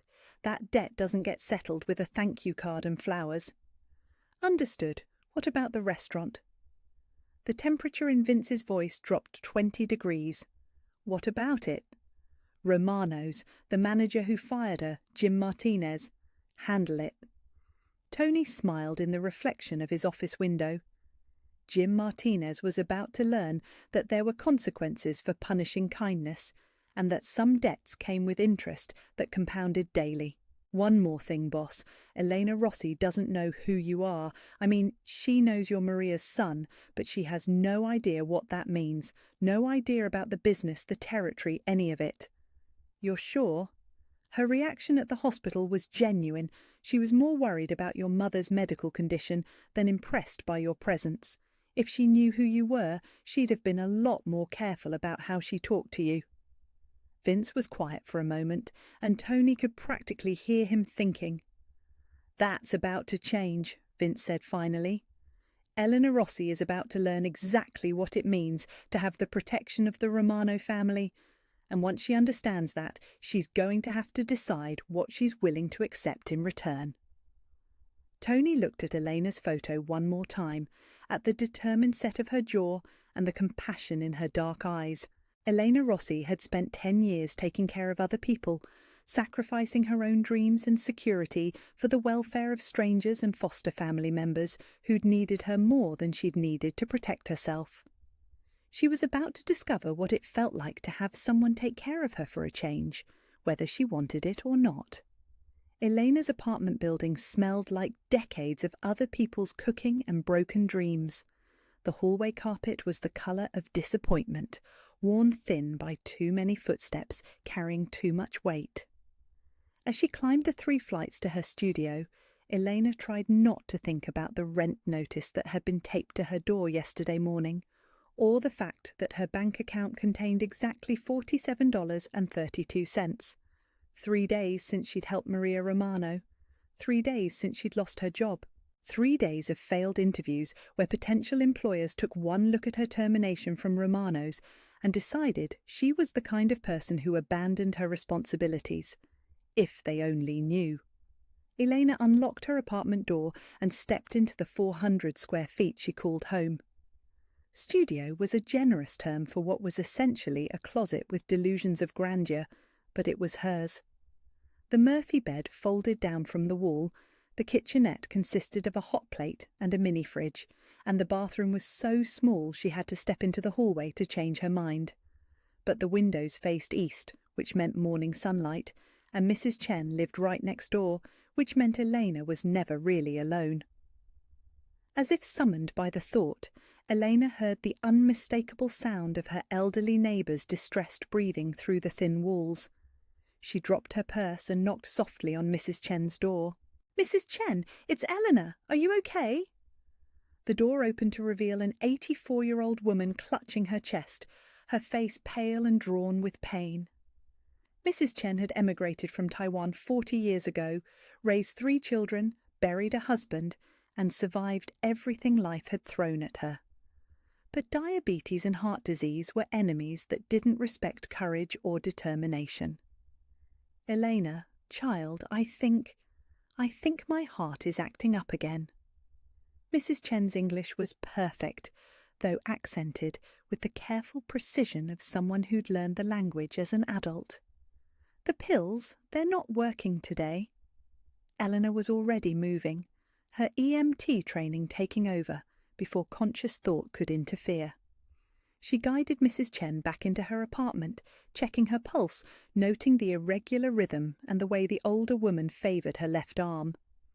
"When did this start?" Elena asked, helping Mrs. Chen settle into her recliner. "This morning, but worse now, much worse." "Mrs." Chen's breathing was laboured, and Elena could see the fear in her dark eyes. "I called the doctor, but they want to see me tomorrow. Tomorrow feels very far away." Elena's mind ran through the possibilities. Mrs. Chen's heart medication was expensive, and Elena knew from their conversations that the older woman sometimes stretched doses to make the prescription last longer. She also knew that Mrs. Chen's insurance only covered a portion of her medical expenses, and that her daughter in Seattle sent money when she could, but not nearly enough. "Mrs. Chen, have you been taking your medication as prescribed? All of it?" Mrs. Chen's silence was answer enough. Eleanor felt something cold settle in her stomach. Mrs. Chen was having cardiac symptoms because she couldn't afford to take her medication properly, and Elena, who'd been sending $50 a month to help with prescriptions, had lost her job 3 days ago. "I'm calling 911, Elena said, reaching for her phone. "No, Mrs. Chen's grip on Elena's wrist was surprisingly strong. "The ambulance, the hospital bills. Elena, I can't afford—" "Mrs. Chen, you can't afford not to go to the hospital. This could be—" "A heart attack, I know." Mrs. Chen's voice was calm, resigned. "But what's the point of surviving if I spend my last years bankrupt? If I become a burden on my daughter?" Elena stared at her neighbour, at this woman who'd become family over the past 8 months, and felt the familiar rage that came with watching the mathematics of survival play out in real time. Mrs. Chen wasn't afraid of dying. She was afraid of living in a world where medical care was a luxury she couldn't afford. Elena pulled out her phone and dialed 911. "This is Elena Rossi. I need an ambulance at 1247 West Bryn Mawr, apartment 3B. I have an 84-year-old female experiencing cardiac distress, possible myocardial infarction. Patient is conscious and alert, but showing signs of arrhythmia and chest pain radiating to left arm." She gave the dispatcher her EMT certification number and hung up, then knelt beside Mrs. Chen's chair. "I'm going with you to the hospital. We'll figure out the rest later." "Elena, you can't afford. Neither can you, and that's not stopping you from having a heart attack." Elena's voice was gentle but firm. "We take care of each other, Mrs. Chen. That's what family does." The ambulance arrived 18 minutes later, and Elena rode in the back while the paramedics worked on Mrs. Chen. As they pulled away from the apartment building, Elena caught a glimpse of a black sedan parked across the street, but she was too focused on monitoring Mrs. Chen's vitals to give it much thought. At the hospital, Elena filled out paperwork and sat in another uncomfortable waiting room chair while doctors ran tests on another person she couldn't afford to lose. Her phone buzzed with notifications she couldn't bear to check. Probably more rejection emails from restaurants that had decided her employment history made her unemployable. "Miss Rossi." Eleanor looked up to find a young resident in scrubs approaching with the cautious expression medical professionals wore when delivering news that could go either way. "How is she?" "Stable. It wasn't a heart attack, but she was experiencing dangerous arrhythmia due to medication non-compliance. We've regulated her heart rhythm and adjusted her dosage, but she's going to need to be more consistent with her medications going forward." Elena nodded, relief making her dizzy. "When can she go home?" "Tomorrow morning, if her numbers stay stable overnight." The resident paused, consulting his tablet. "Miss Rossi, I have to ask, are you family?" "I'm her neighbour, but she doesn't have anyone else local." The resident's expression softened slightly. "She's lucky to have someone who cares. A lot of elderly patients struggle with medication compliance due to cost issues. It's more common than you'd think." After the resident left, Eleanor sat in the hallway outside Mrs. Chen's room and finally checked her phone. 3 missed calls from numbers she didn't recognise, 2 voicemails, and a text message from an unknown sender. "Parking garage, level B2, northwest corner, come alone." Elena stared at the message for a long moment. It could be a prank, a wrong number, or something more dangerous. In her current neighbourhood, mysterious text messages usually meant trouble, but Mrs. Chen was stable, visiting hours were almost over, and Elena had nowhere else to be. She took the elevator down to the parking garage, her EMT training making her acutely aware of all the places someone could hide in the concrete shadows between cars. Level B2 was nearly empty, most of the day shift having gone home hours ago. Elena made her way to the northwest corner, her footsteps echoing off the concrete walls. She found him standing beside a black Mercedes, wearing a suit that probably cost more than her annual rent. Vincenzo Romano looked exactly like what he was, a man accustomed to being obeyed. But there was something in his posture, in the careful way he held himself apart from the shadows, that suggested he was as wary of this meeting as she was. "Miss Rossi, thank you for coming." "Mr. Romano." Elena stopped a careful distance away, close enough to talk but far enough to run if necessary. "How did you know I was here?" "My mother is in this hospital. I make it my business to know who else is here and why." His voice was calm, reasonable, but Eleanor caught the underlying implication. He'd been having her watched. "That's not an answer." Vince smiled, and Eleanor felt something shift in the air between them. "You're right. It's not. The answer is that I've been keeping an eye on you since you saved my mother's life, making sure you're safe." "Why?" "Because you helped my family, and my family takes care of people who take care of us." Vince moved closer, and Elena fought the urge to step back. "How's your neighbour?" The casual mention of Mrs. Chen made Elena's spine stiffen. "How do you—" "Know about Mrs. Chen, the same way I know you've been helping her with her medications for 8 months. The same way I know you lost your job because you chose to help my mother instead of serving overpriced pasta to people who wouldn't cross the street to help you." Elena felt the careful control she'd maintained for 3 days begin to crack. "What do you want, Mr. Romano?" "I want to offer you a job." "I don't need charity." "Good, because I'm not offering charity, I'm offering employment." Vince reached into his jacket, and Elena tensed, but he only pulled out a business card. "My mother needs someone to help with her recovery, someone with medical training, someone she trusts, someone who's already proven they'll put her welfare above their own convenience." Eleanor took the card, noting the expensive paper, the elegant typography. Romano Family Enterprises was embossed in gold letters above a phone number. What kind of help are we talking about? Companion care, making sure she takes her medications, helping with physical therapy exercises, keeping her company during the day. "My mother is resistant to accepting help from strangers, but she's already fond of you." Elena looked at the business card, then back at Vince Romano's carefully neutral expression. "What's the catch?" "The catch?" "There's always a catch. Jobs that sound too good to be true usually are." Vince was quiet for a moment, and Eleanor had the sense that he was weighing his words carefully. "The catch is that my family's business sometimes attracts unwanted attention. People who work for us occasionally find themselves in situations that require discretion." "What kind of business?" "Import and export, real estate development, various investments." The words were delivered with the practiced smoothness of someone who'd given this explanation many times. "Nothing that would put you in danger, but privacy is important to us." Elena studied his face, looking for the lie she knew was there. Vincenzo Romano was offering her exactly what she needed: employment with medical responsibilities, enough money to help Mrs. Chen, a chance to use her training again. It was perfect, which meant it was definitely too good to be true, but Mrs. Chen was upstairs in a hospital bed because she couldn't afford her medications, and Elena's rent was due in 3 days, and sometimes the choice wasn't between good options and bad options. Sometimes the choice was between bad options and worse ones. "I'll think about it," she said finally. "Of course." Vince Romano smiled again, and this time Eleanor caught a glimpse of something predatory beneath the polished surface. "Take all the time you need, but Elena, my offer comes with an expiration date. Opportunities like this don't wait forever."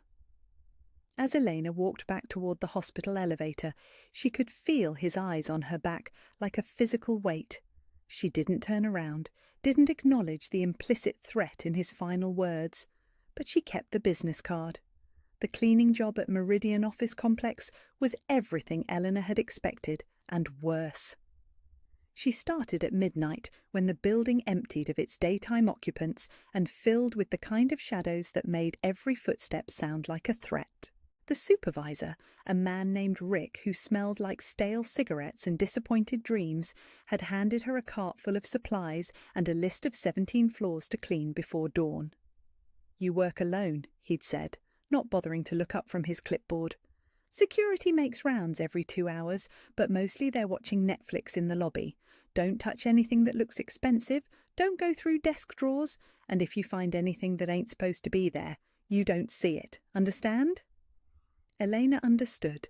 She understood that she was desperate enough to take a job that paid $8 an hour under the table, no questions asked, no references required. She understood that Rick's final instruction was less about professional discretion and more about willful blindness to whatever illegal activities might be conducted in these offices after hours. She also understood that she had exactly $12 left in her checking account and rent due tomorrow. By 3 a.m., Elena had cleaned 4 floors and discovered that Meridian Office Complex was less a legitimate business centre and more a collection of front companies for activities she didn't want to think about too carefully. The law offices had no law books, the consulting firms had no computers, the import/export businesses had rooms full of empty filing cabinets and windows covered with newspaper. On the 7th floor, Elena found the real business. She'd been mopping the hallway when she heard voices through the thin walls of Suite 702. Low, urgent conversation punctuated by the kind of silences that meant someone was counting money or loading weapons. Elena kept mopping, kept her head down, tried to make herself invisible in the way that had kept her alive through foster care and restaurant work, and every other situation where being noticed meant being in danger.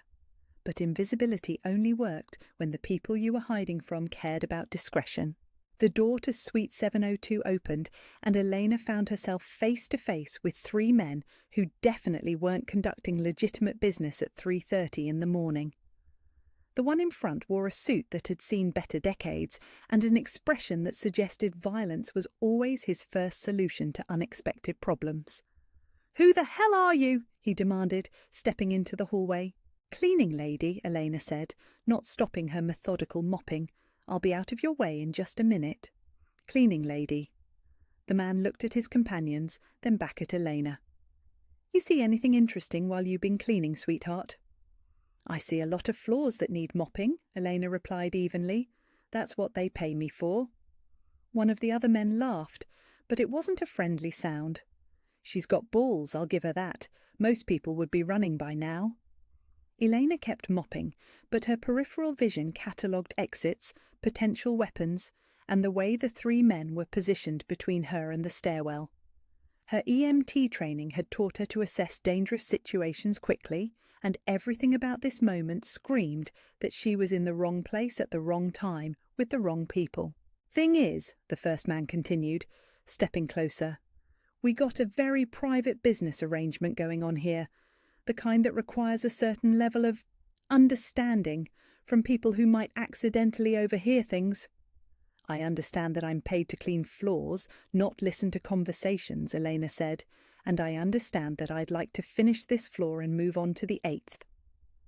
The man reached into his jacket, and Elena's body went very still. She'd seen that gesture before, during her EMT days in the worst parts of Chicago. It usually ended with someone bleeding. "See, here's the problem, sweetheart. You might understand that now, but tomorrow, when you're talking to your boyfriend or your girlfriend or whoever, you might remember something you shouldn't remember, and that would be bad for everyone involved." Elena's mind ran through her options. The mop handle could be a weapon, but not against 3 armed men. The stairwell was 20 feet away, but they were blocking her path. The elevator was closer, but elevators were death traps when people were shooting at you. She was calculating the physics of survival when her phone rang. The sudden sound made all 4 of them freeze. Elena's ringtone, a simple chime she'd chosen because it was professional and unobtrusive, echoed through the empty hallway like a fire alarm. "Answer it," the first man said quietly, "and make it quick." Elena pulled her phone from her pocket, noting the unknown number on the display. "Hello?" Elena. The voice was instantly recognizable, though she couldn't understand how Vincenzo Romano had gotten her number or why he was calling at 3:30 in the morning. "Where are you right now?" "I'm at work." "Work?" There was something in Vince's voice that made Eleanor's spine straighten. What kind of work requires you to be in an empty office building at this hour? Elena looked at the three men watching her with increasing suspicion, at the way the leader's hand remained inside his jacket, at the door to Suite 702 that probably contained evidence of crime she didn't want to think about.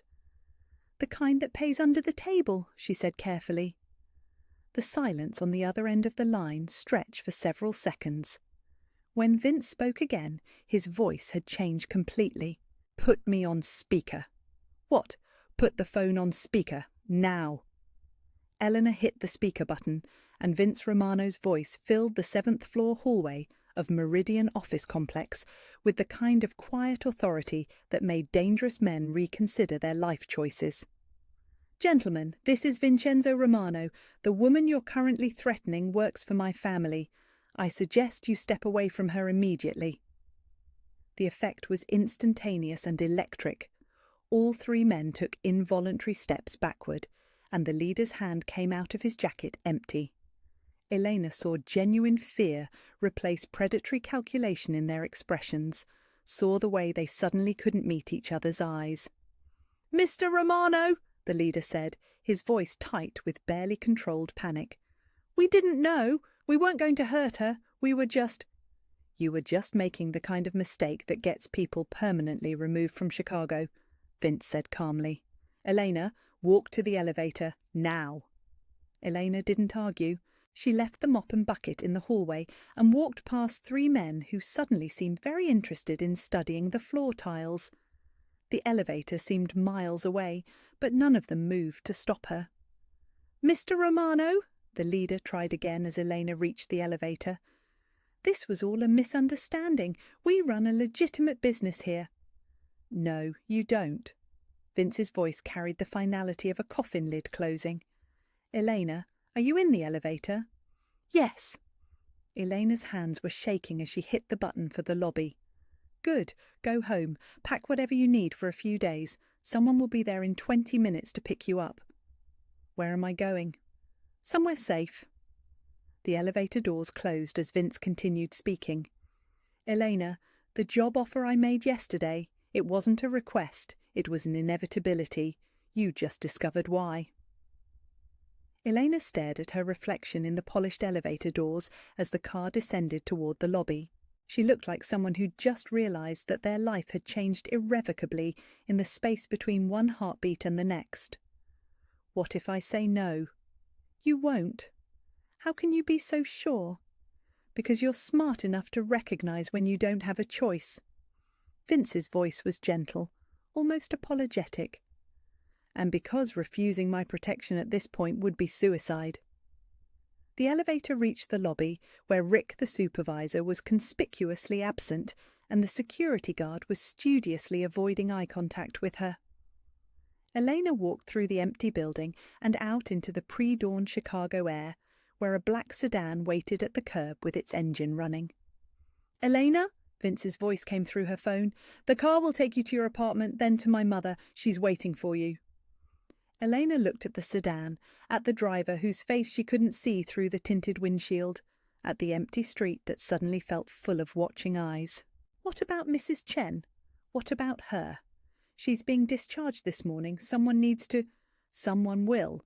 Mrs. Chen will be taken care of, Elena. Her medications, her medical expenses, her rent, all of it. There was satisfaction in Vince's voice, as if he'd been waiting for her to ask exactly that question. "My family takes care of the people who matter to the people who matter to us." Eleanor climbed into the back seat of the sedan, noting the way the doors locked automatically behind her. The driver was a large man with kind eyes who introduced himself as Marco and assured her that she was completely safe. As they drove through the empty streets toward her apartment, Elena realized that Vincenzo Romano had orchestrated this entire evening. The cleaning job, the confrontation, the perfectly timed phone call, all of it had been designed to show her exactly how vulnerable she was on her own, and exactly how powerful his protection could be. She also realized that she was grateful. The thought should have terrified her, but as Elena watched Chicago slide past the sedan's bulletproof windows, all she felt was a strange kind of relief. For the first time in 10 years, someone else was making the impossible decisions. Someone else was calculating the mathematics of survival. Someone else was taking care of her. And if the price of that care was accepting employment with a family whose business interests apparently extended into territories she'd rather not explore, well, Elena had learned long ago that survival wasn't about making good choices. Sometimes it was just about making the choices that kept you alive long enough to make better ones later. Her phone buzzed with a text from an unknown number. "Welcome to the family, Elena. Maria." Elena smiled despite everything and settled back into leather seats that cost more than her annual rent. Outside, Chicago was waking up to another day, but Elena Rossi was finally, for the first time in years, going to sleep without worrying about tomorrow. Whether she understood it or not, she was home. The Romano estate existed in a different world than the one Elena had known for 26 years. Behind wrought iron gates and perfectly manicured hedges, money had transformed geography into something that belonged in architectural magazines rather than Chicago neighborhoods. The house itself sprawled across 3 acres of lakefront property, all limestone and leaded glass windows that caught the morning light and threw it back like promises. Elena stood in Maria Romano's bedroom suite, watching the older woman attempt her prescribed physical therapy exercises with the stubborn determination of someone who'd never accepted defeat gracefully. It had been a week since Elena had accepted the position as Maria's companion, and she was beginning to understand that caring for a Romano required skills they didn't teach in medical training. "Basta, enough," Maria said, pushing away the resistance band with barely concealed frustration. "This is ridiculous. I'm not an invalid." "You're not an invalid," Elena agreed, settling into the chair beside Maria's bed. "You're a woman recovering from a significant injury who's trying to do 6 weeks of healing in 6 days because you don't like being told what you can't do." Maria's laugh was surprised and genuine. "You sound like my late husband. He used to say I approached recovery like it was a personal insult." Was he right? Completely. Maria's dark eyes sparkled with mischief that reminded Elena powerfully of her son. "But don't tell Vincenzo I admitted that. He already thinks he knows everything." Elena had been carefully avoiding thinking about Vincenzo Romano for exactly 7 days. It wasn't working. The man had a habit of appearing at unexpected moments, bringing Maria her afternoon medications, consulting with Elena about his mother's progress, lingering in doorways just long enough to make Elena hyper-aware of his presence, before disappearing back into whatever business occupied the rest of his days. She'd learned not to ask what that business involved. "Speaking of Vincenzo," Maria continued with the calculated casualness of a mother who'd spent decades managing her children's romantic lives, "he mentioned you've been helping other staff members with minor injuries." Elena shrugged, focusing on organising Maria's pill organiser for the evening doses. "Carlos twisted his ankle moving furniture yesterday. Rosa had a minor burn from the stove. Nothing serious. But you treated them. Basic first aid. Anyone with EMT training would have done the same." "Cara mia," Maria's voice carried gentle amusement. "Most people would have told them to see a doctor. You turned the kitchen into a medical clinic and had them both feeling better within the hour." Elena looked up to find Maria watching her with the kind of maternal assessment that seemed to see straight through carefully constructed defences. "It's what I was trained for. It's who you are." Maria reached for Elena's hand, her grip warm and surprisingly strong. "You can't help yourself from helping others. It's not a flaw, Tesoro. It's a gift." Before Elena could respond, a soft knock at the door interrupted them. Elena turned to find Vincenzo Romano filling the doorframe, wearing a charcoal suit that transformed him from merely handsome into something that belonged on magazine covers.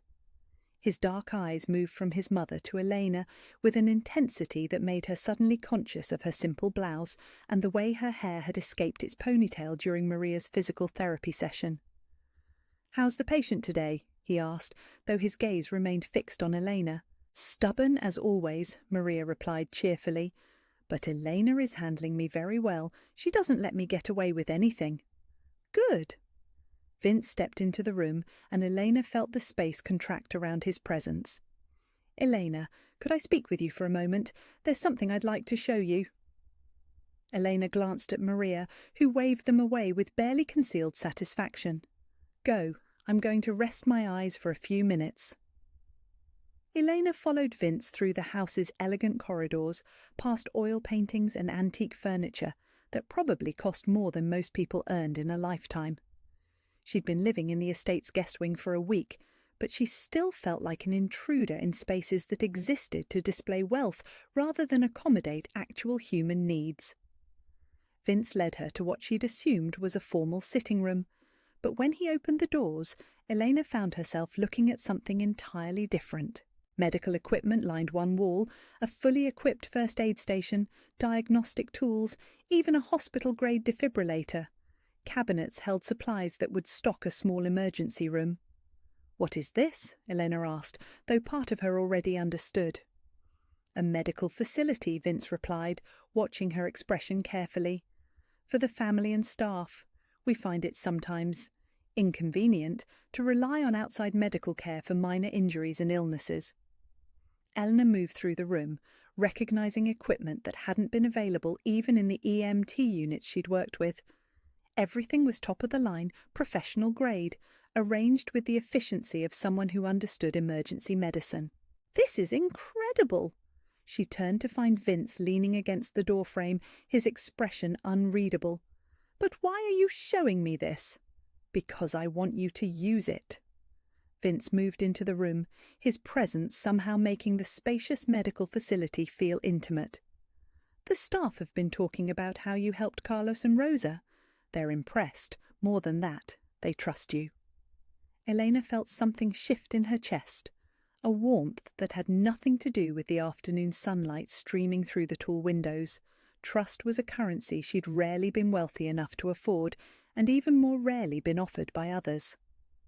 "I appreciate that, but I'm here to care for your mother." "You're here because you saved my mother's life," Vince corrected, stepping closer. "Everything else is negotiable." The air between them seemed to thicken, charged with the kind of awareness that made Elena's pulse accelerate in ways that had nothing to do with fear. She'd been carefully maintaining professional distance from Vincenzo Romano for a week, treating him as her employer's son rather than acknowledging the way his presence affected her breathing, her heartbeat, her ability to think clearly about anything other than the way he looked at her like she was a puzzle he was determined to solve. "Mr. Romano, Vince?" His voice was quiet, almost gentle. "When it's just us, it's Vince." Eleanor swallowed hard, hyper-aware of how close he was standing, of the way his cologne mixed with something that was purely him, cedar and danger, and the kind of masculine heat that made intelligent women make stupid decisions. "Vince," she tried again, proud that her voice remained steady. "I'm grateful for the opportunity to help your family, but I should probably stick to my assigned responsibilities." "Should you?" He was close enough now that Eleanor could see the gold flecks in his dark eyes, could feel the heat radiating from his body. "Elena, you've been taking care of other people your entire adult life. When's the last time someone took care of you?"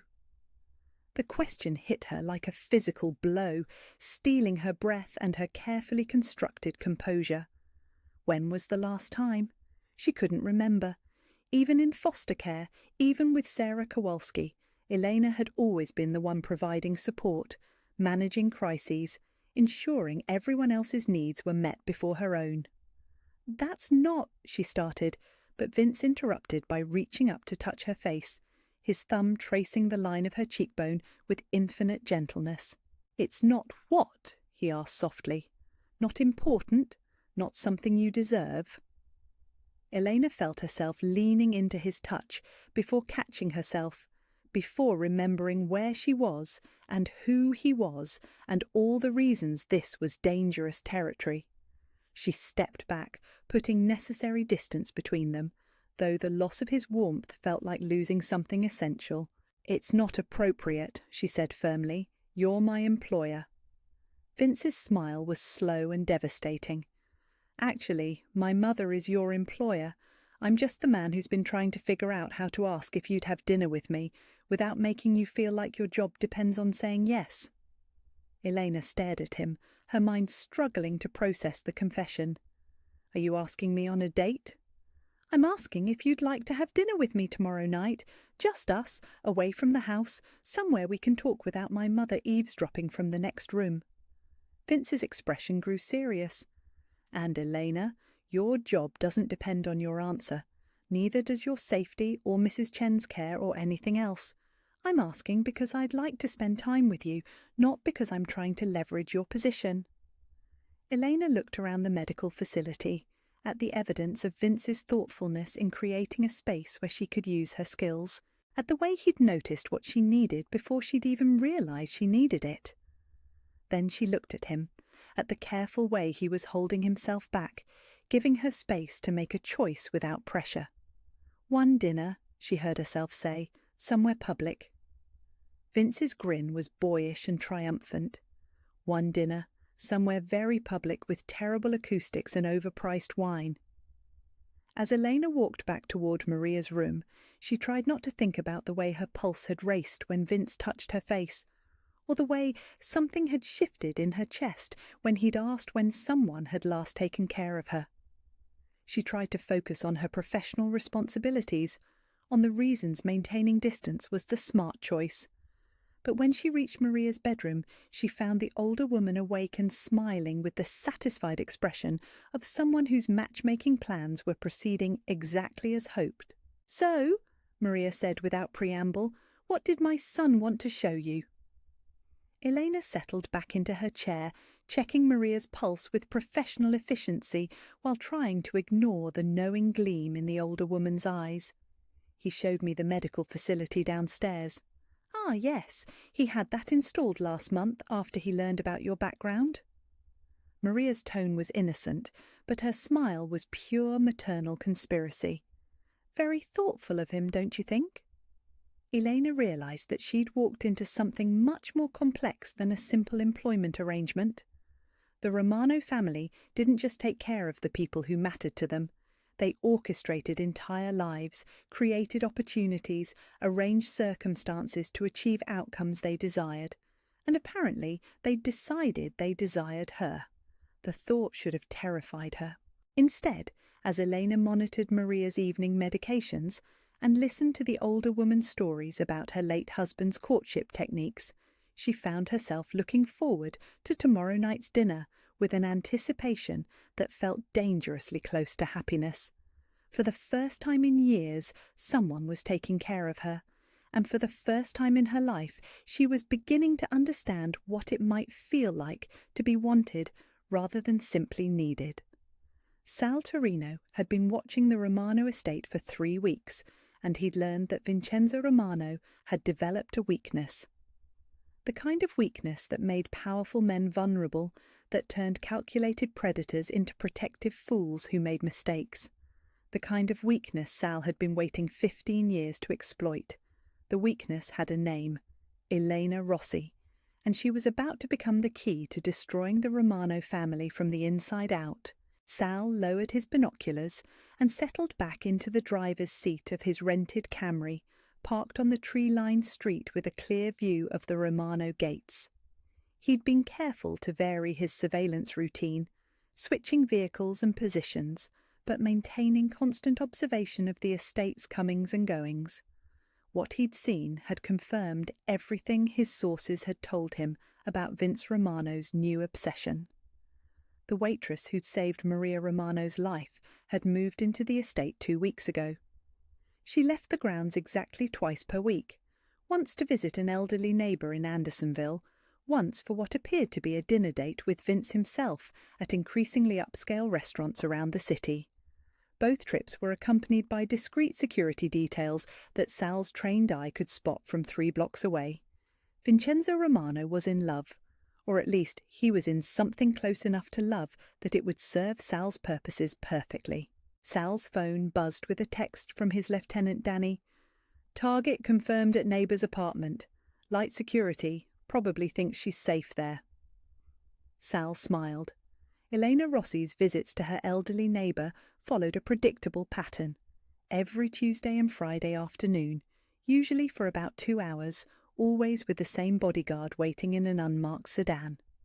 The bodyguard was professional but not paranoid, which meant he wasn't expecting trouble from the direction it was about to come.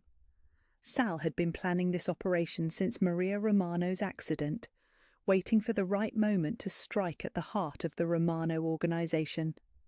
The old ways of conducting territorial wars, assassinations, bombings, direct confrontations, had become too visible, too likely to draw federal attention.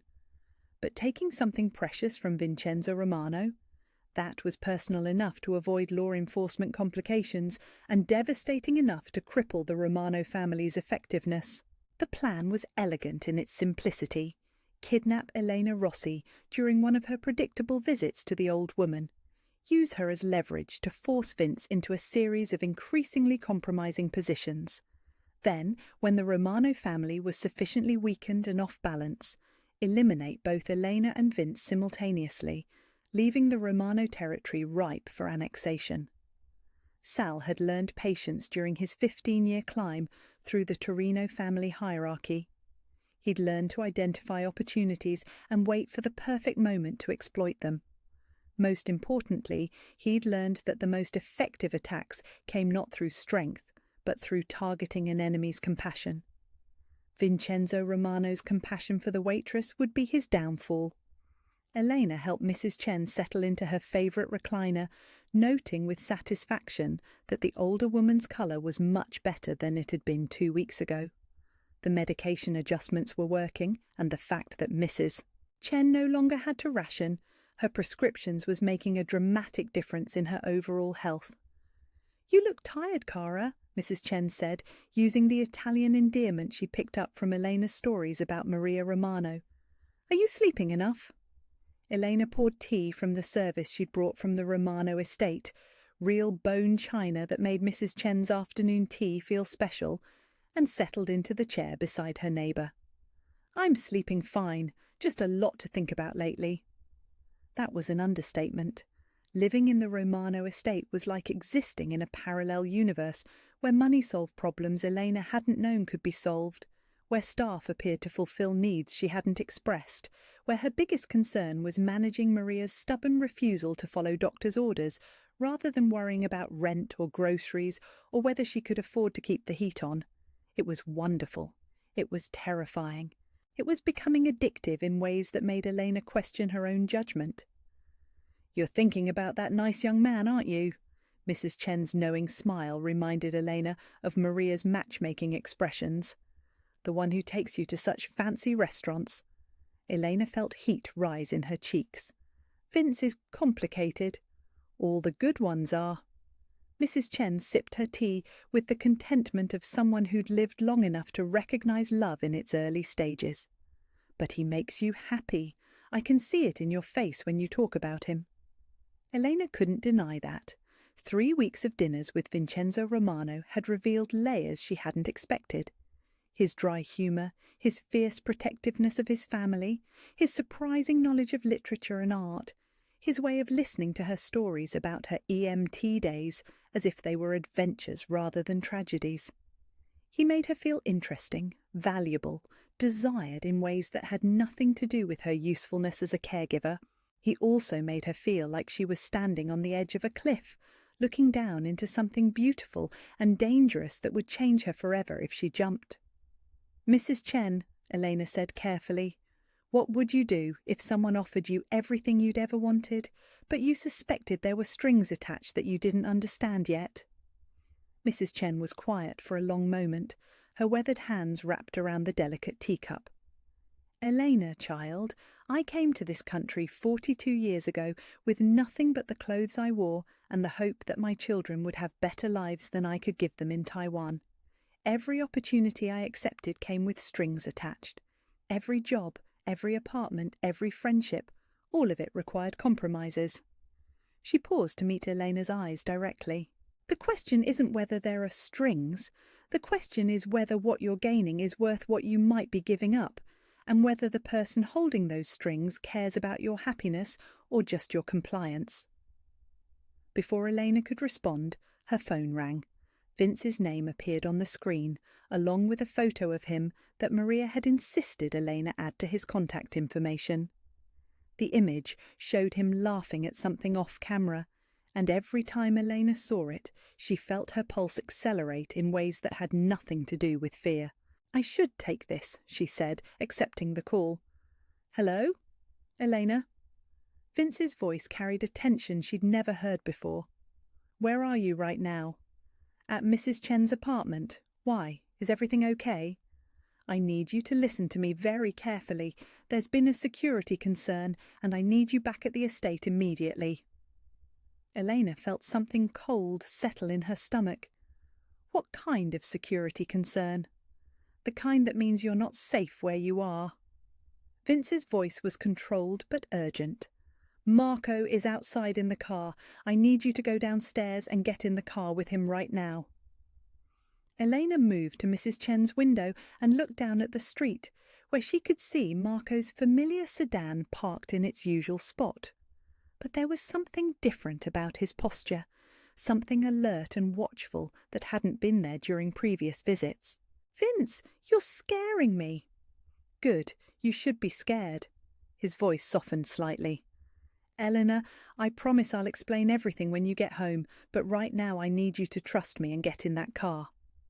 Elena looked at Mrs. Chen, who was watching her with the sharp awareness of someone who'd lived through enough historical upheaval to recognize danger when it knocked on her door.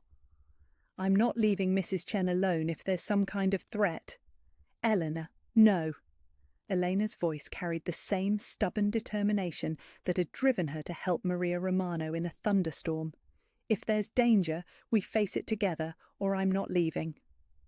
The silence on the other end of the line stretched for several seconds. When Vince spoke again, there was something in his voice that sounded like admiration, mixed with exasperation. "Fine, both of you. Marco will escort Mrs. Chen to the estate as well. But Eleanor, you need to move now." Eleanor helped Mrs. Chen gather a few essential items, noting how the older woman moved with the efficiency of someone who'd fled dangerous situations before. As they prepared to leave the apartment, Elena caught sight of herself in Mrs. Chen's hallway mirror and realized that she looked different than she had 6 months ago. More confident, less worn down by constant worry. The woman in the mirror looked like someone who belonged in elegant restaurants and limestone mansions. She also looked like someone who'd forgotten that safety was always temporary and that the price of protection was often higher than the cost of vulnerability. As Elena and Mrs. Chen made their way downstairs to Marco's waiting car, Elena tried not to think about the fact that she'd just committed herself and her elderly neighbour to whatever protection Vincenzo Romano's world could provide. She tried not to think about the implications of the security threat, or what it meant that someone apparently considered her valuable enough to target. But as Marco held the car door open for them, his expression grim and professional, Elena caught a glimpse of something that made her blood run cold. Another sedan, dark and unremarkable, parked half a block down the street with 2 men inside who were definitely not there for legitimate reasons. The men were watching her, and they looked like the kind of people who made the men from the office building seem like amateur hour. Elena realized that whatever protection she'd gained by accepting Vince's care had also made her a target for his enemies. The strings Mrs. Chen had warned her about weren't just attached to the benefits of belonging to the Romano family, they were attached to the dangers as well. As Marco pulled away from the curb, Elena watched the other sedan follow them at a careful distance, and understood that her old life of invisible survival had ended permanently. There was no going back to being nobody, no returning to the safety of being overlooked. She was Vincenzo Romano's weakness now, and in Chicago weaknesses had a way of becoming weapons in other people's hands. The Romano estate felt different when Elena returned with Mrs. Chen that evening. The familiar limestone walls seemed heavier, more fortress-like, and the carefully tended gardens looked less like landscaping and more like strategic positioning designed to provide clear sight lines and eliminate hiding places.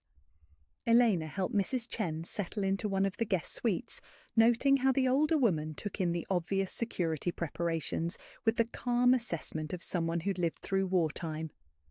"This is about more than a simple security concern, isn't it, Mrs.?" Chen asked as Elena showed her how to operate the room's electronic locks and emergency communication system. I think so. Elena sat on the edge of the ornate bed, feeling the weight of questions she wasn't sure she wanted answers to.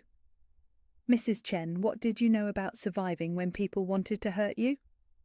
Mrs. Chen's expression grew distant, and Elena realized she was seeing glimpses of the young woman who'd fled Taiwan decades ago with nothing but determination and desperate hope.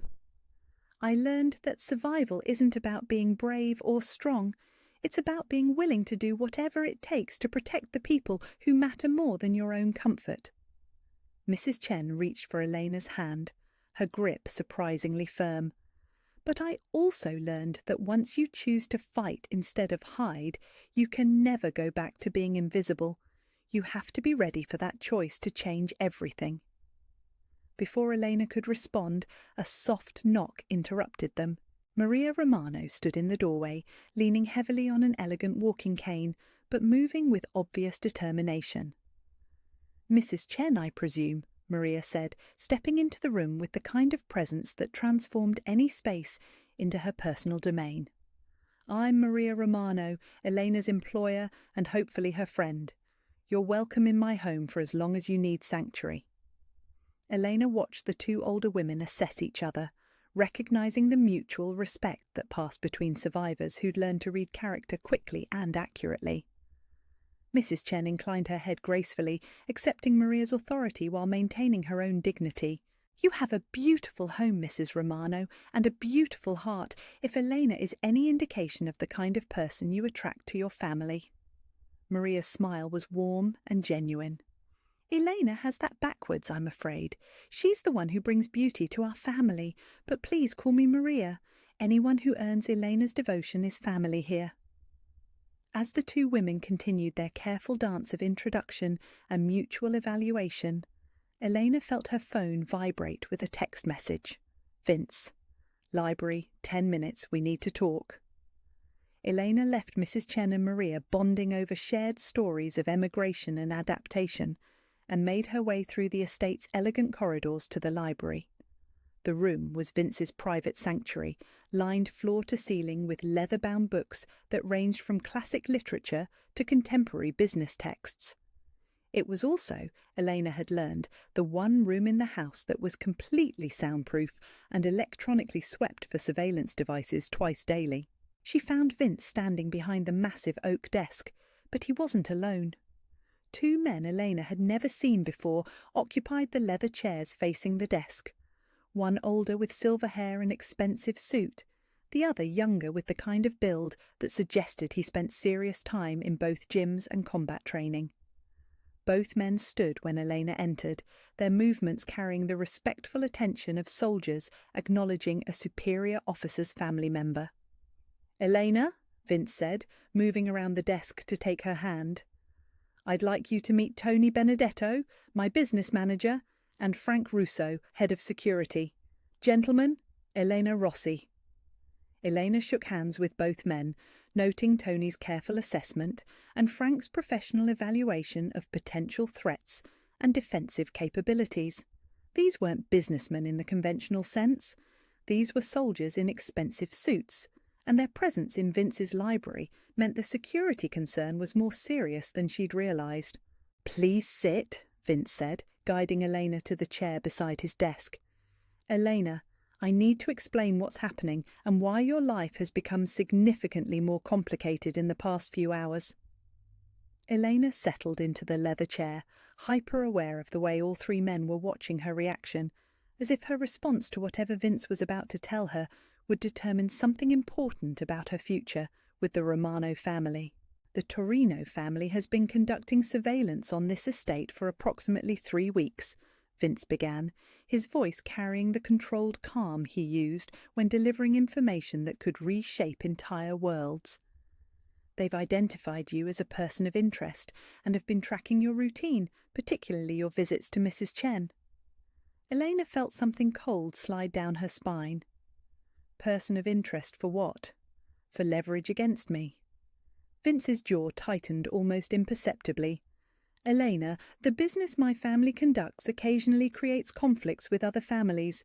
The Torino organization has decided that you represent a vulnerability they can exploit. What kind of business? Elena asked, though she was beginning to suspect she already knew the answer. Tony and Frank exchanged glances, and Elena realized they were waiting for Vince to make a decision about how much truth she could handle. The silence stretched for several heartbeats before Vince leaned forward in his chair. Import and export operations that don't always conform to federal regulations, territory management that involves maintaining order in neighborhoods where law enforcement has limited effectiveness, financial services for clients who prefer privacy over transparency. Vince's voice never changed inflection, but Elena heard the weight of carefully chosen euphemisms. Elena, my family has been involved in what most people would call organized crime for 3 generations. The words hung in the air between them like smoke, visible and choking and impossible to ignore. Elena had suspected, had seen enough signs to know that Vincenzo Romano's wealth and influence came from sources that weren't entirely legitimate, but hearing it stated plainly was different from suspecting it. So you're... Elena couldn't quite make herself say the word. I'm the head of an organization that controls territory, manages conflicts and provides services that exist outside conventional business structures, Vince said carefully. What that makes me depends on your perspective. Elena looked around the library at the expensive books and elegant furniture and bulletproof windows she was only now noticing. She thought about the medical facility Vince had created for her, about the way staff members spoke to him with the kind of respect that went beyond employment, about the casual way he'd made 3 armed men back down with a phone call. And the Torino family? Competitors who've decided that expanding their territory requires eliminating mine. Frank spoke for the first time, his voice carrying the flat professionalism of someone who discussed violence the way other people discussed weather patterns. They've identified you as Vince's primary emotional vulnerability, which means, Tony added, they'll try to use you to force him into compromising positions.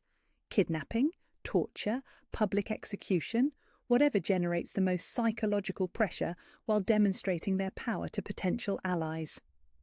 Elena felt the room spinning slightly, as if the expensive Persian rug beneath her feet had suddenly become quicksand. She was sitting in a library discussing her potential kidnapping and murder with the same casual efficiency that other people used to plan dinner parties. Elena! Vince's voice drew her attention back to his face, to the careful way he was holding himself as if expecting her to bolt from the room. I need you to understand that this situation exists because of choices I made long before I met you, but now it exists and we need to decide how to handle it. We. You're part of this family now, whether you intended to be or not. What happens to you affects all of us, just as what happens to us affects you. Vince leaned forward, and Eleanor saw something vulnerable in his dark eyes. Elena, I can provide you with protection that will keep you safer than you've ever been in your life, but I can't provide you with the option of pretending this world doesn't exist anymore. Elena thought about Mrs. Chen upstairs, bonding with Maria Romano over shared stories of survival and adaptation. She thought about her tiny apartment with its broken dreams and monthly rent notices, about the invisible life she'd been living before she'd chosen to help an elderly woman in a thunderstorm. She thought about the way Vince looked at her as if she was the most important person in any room, and the way Maria had welcomed her like the daughter she'd always wanted. Then she thought about Sal Torino and his surveillance teams, about the men in the office building who'd been prepared to kill her for witnessing something she didn't understand, about all the ways that accepting protection from dangerous people had already changed her life irrevocably. What you're really asking, Elena said slowly, is whether I'm willing to accept that loving you comes with the possibility of dying because of you. Vince's expression went very still. Elena, because that's what this is, isn't it? Elena continued, surprised by the steadiness of her own voice. You're telling me that staying with your family means accepting that I'll always be a target for your enemies, that Mrs. Chen will be a target, that anyone I care about becomes a potential weapon against you. Yes. Vince's honesty was brutal and complete. "That's exactly what I'm telling you." Elena was quiet for a long moment, aware that Tony and Frank were watching her with the professional interest of men who'd seen this conversation go both ways, who knew that some people could handle the reality of organised crime and some people couldn't. She thought about Mrs. Chen's words about survival and sacrifice. She thought about Maria's strength and dignity in the face of constant danger. She thought about her own history of choosing other people's welfare over her own safety, again and again, until it had become less a pattern than a fundamental aspect of who she was. "Then we need to make sure the Torino family understands that targeting me was a mistake," Elena said finally, "because I'm not just your vulnerability, Vince, I'm also your strength, and I'm very good at taking care of the people I love." The silence that followed her words carried the weight of bridges burned and commitments made. Elena had just chosen the Romano family over the safety of invisibility, had just accepted the reality of a world where love came with the constant possibility of violence. But as Vince's expression shifted from careful control to something that looked suspiciously like awe, Elena realized she'd also just chosen to stop running from the kind of life that might finally be worth fighting for.